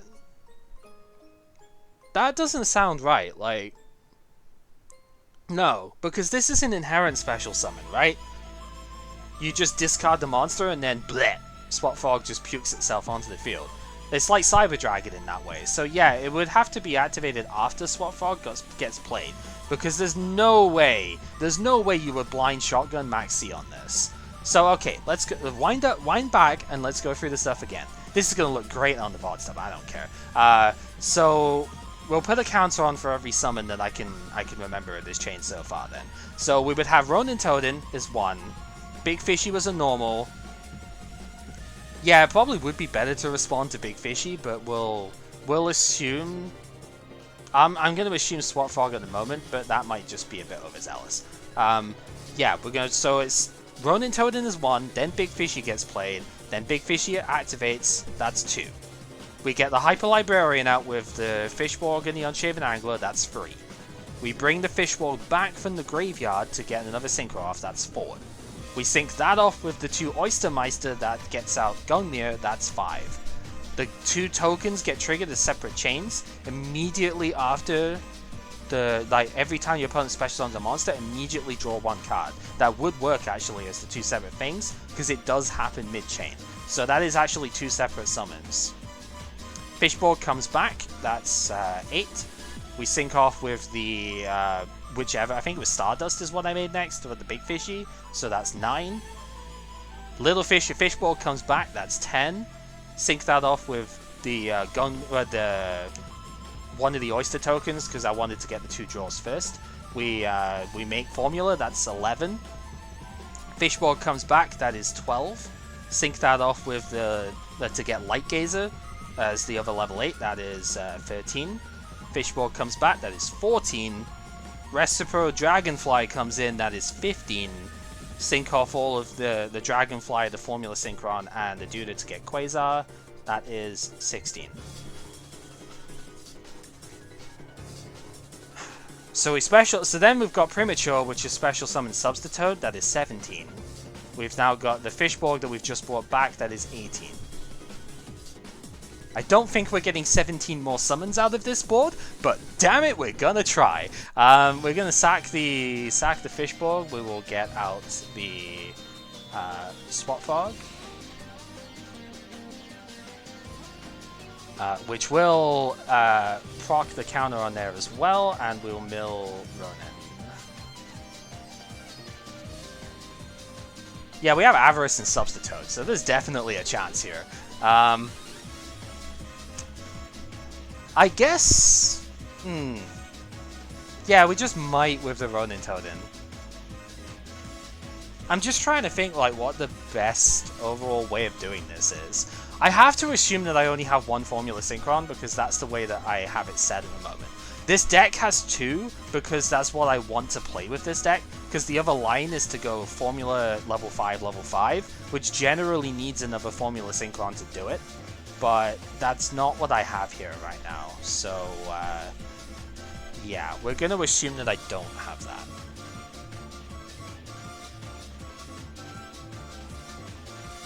I could return this to hand and special it, right? No, because that's a once per turn. No. I haven't done the once per turn return this to hand yet. I could actually bring this back into hand and special it by discarding this one to get another summon out here. Which is possible. That might actually be the thing with it. Yeah, let's do that. So we'll bring it to hand. That would give an extra normal summon of a Fog as well, but we're not needing it for that. So we're going to special that guy out. Gives us another one here, and mill nothing because we want to actually special summon them. Let's take a look anyway. So now we can do Grave, and do that. Gets us a thing. Do the Grave, bring it out, gets us the thing, to the Grave. I don't actually know if I should have had Treeborn. I probably should have kept Treeborn as one of the last ones, actually. Yeah, let's swap that out. I think Treeborn probably needs to be the last one here, because I'm probably going to put Formula back in the deck, right? So, with Avarice... so I think that needs to be the last one. So we'll do it that way around instead, because I think I need it for Synchros, right? Let's do that. Gets us another one. Do that. Gets us another one. There's still a Swap Fog in there as well, actually. Whoop. Do that. To Grave. Gets herself the swap. Do that. And then there's still Treeborn in there. So we can still go for that. So do that. Gets the Treeborn. 26. I believe you would want to Giant Trunade Prem back here, because I have a feeling that's going to end up being important as well. Oh, it goes to hand, you idiot. Into hand. It's the whole point. Okay, so... then we got to get back the thing. I think Avarice is the play now, right? Or I can premature the Formula and sink into Shooting Star. That's another 2, and it gets that away. And yeah, I don't think Prem's going to be used on a better target here. So I think we do that. We get the Formula Synchron back out. That is another special summon, so that goes into that. And then this only works when it's Synchro Summon to draw a card, so we're not going to get it for that. But I think we sync that and the Stardust to get Shooting Star Dragon out. Draws a card, puts a counter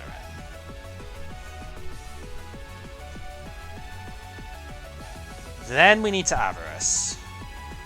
And Avarice, I think, has got to put back Formula, as well as 4 Fogs. Because I think I am, with only having 1 copy of this, I think I will need this back in the extra deck to make this work.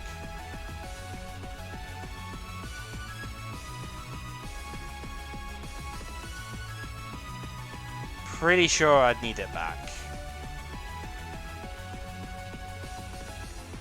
Treeborn should probably go back in too. I think that's actually not an unreasonable one to look at this point. The other thing to consider is the Dragonfly at this stage.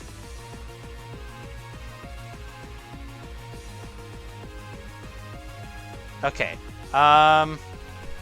Because I could use the Dragonfly to replace the materials here and get like Librarian back out that way. And then use the Dragonfly for being level 2 as well. I can use that as another Synchro summon. Okay, so we put 2 back with Avarice at the moment. It's gotta just be Fox. Like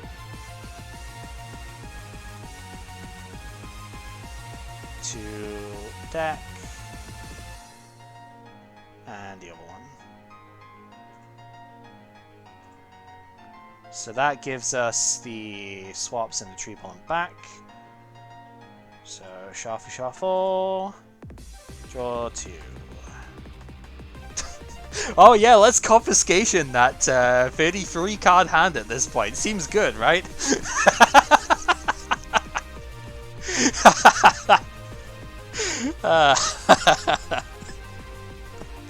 That's pretty funny.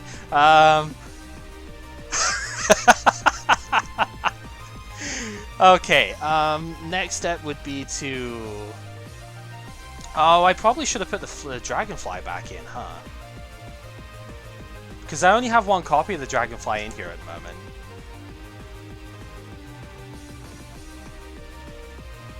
I mean, I have a decent chance of just drawing Monster Reborn too.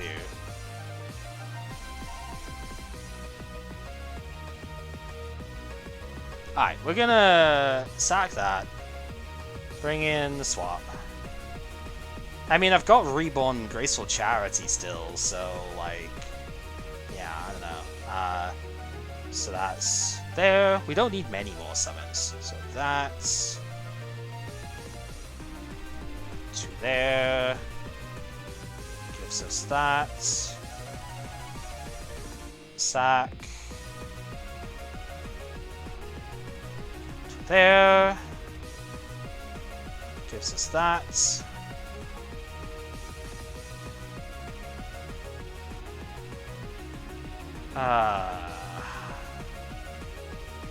I know what I want to do, but I don't quite have enough monster spaces for it, because I need the tuner as well.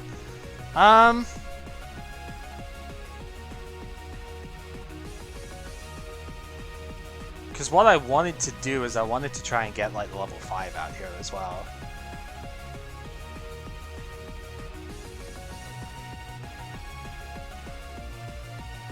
I guess I'm just trying to think of like the biggest FU board up possible for this at this stage. I have Glow Up Bulb as well. It's definitely doable to get it to this. I'm trying to figure out the absolute like way that I want to do it to make this. I really should have put the Dragonfly back. That's the thing. Yeah, I know the board doesn't matter when I deck him out.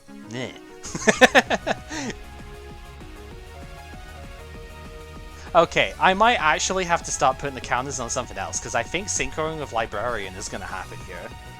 With Glow Up Bulb, Librarian, get Brionic, and then Brionic can go into another level 7 with Fishborg. So I think I actually need these counters on something else. I should have put them on Quasar, because Quasar ain't going anywhere, right? Okay, anyway, I guess we'll count it with that. So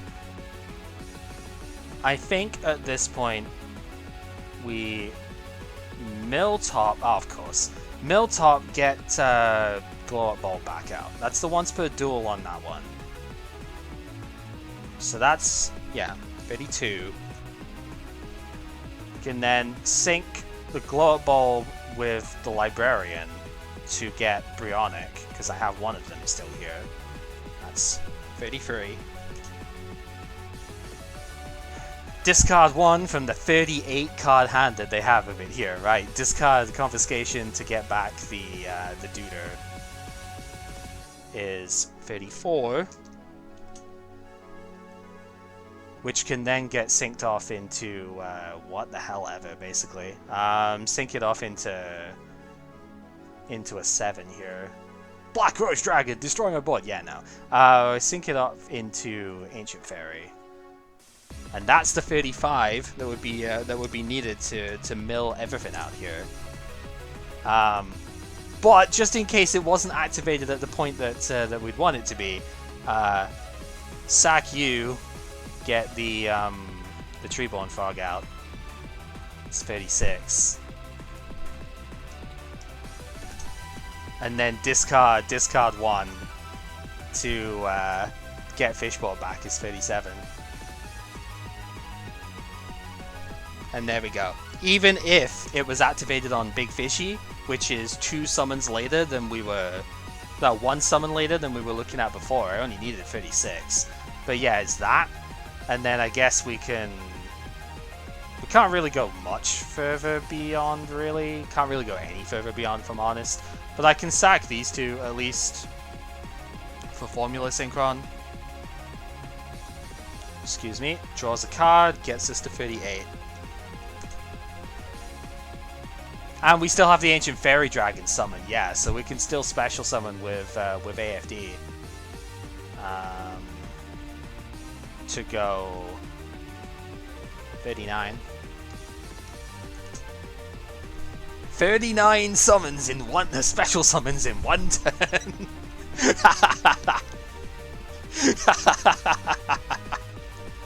Fuck, man. That's so dumb. Oh dear.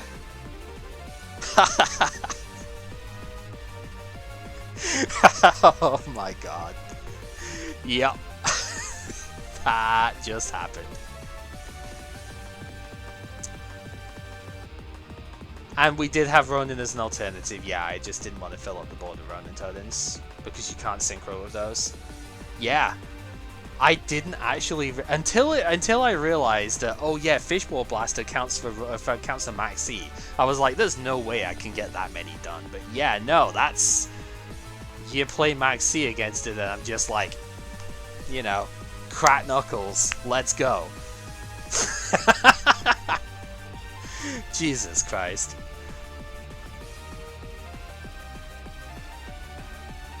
And like, the end result of this board is jank, let's be real. But my initial board was still Hyper Librarian, Stardust Dragon, Quasar, with Treeborn and Sinister Serpent in the graveyard, and a Glow-Up Bulb that I hadn't triggered yet. So, like, I still had, and Avarice in hand, I still had gas for next turn.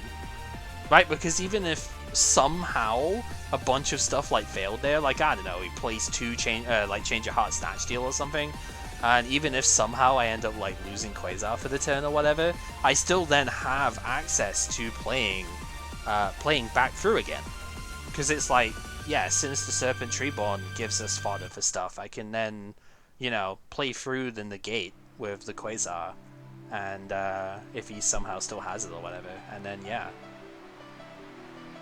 Like, god damn, man. That's what we're looking at, though. That is what I am intending to happen by the end of the era. The final set is of the era, which is in 3 sets time, because we've got Storm of Ragnarok, we've got Hidden Arsenal 4, and then we have Extreme Force. Extreme Force is what gives me this guy, and this guy is the one that I need to complete the combo here. Because it's a lot easier going with this than it is going with the 2 level 5s when you only have 1 Formula Synchron. It's still possible to do it with the formula, but it is a lot harder. Because, like, I don't really have good ways of getting Fishborg out unless I have, like, the token in play. And because I don't have Armory Arm, like, I can't go through the level 4 route. This doesn't work unless you have a level 3 or level water in play. So it gets a little bit awkward, because what you ideally would want to do is you would want to go, like, 2 level 4 fish, Fishborg and Oyster, so you could get Librarian and Magical Android out to go for the 2+5+5. But I can't really do that if I don't have access to double Formula Synchron.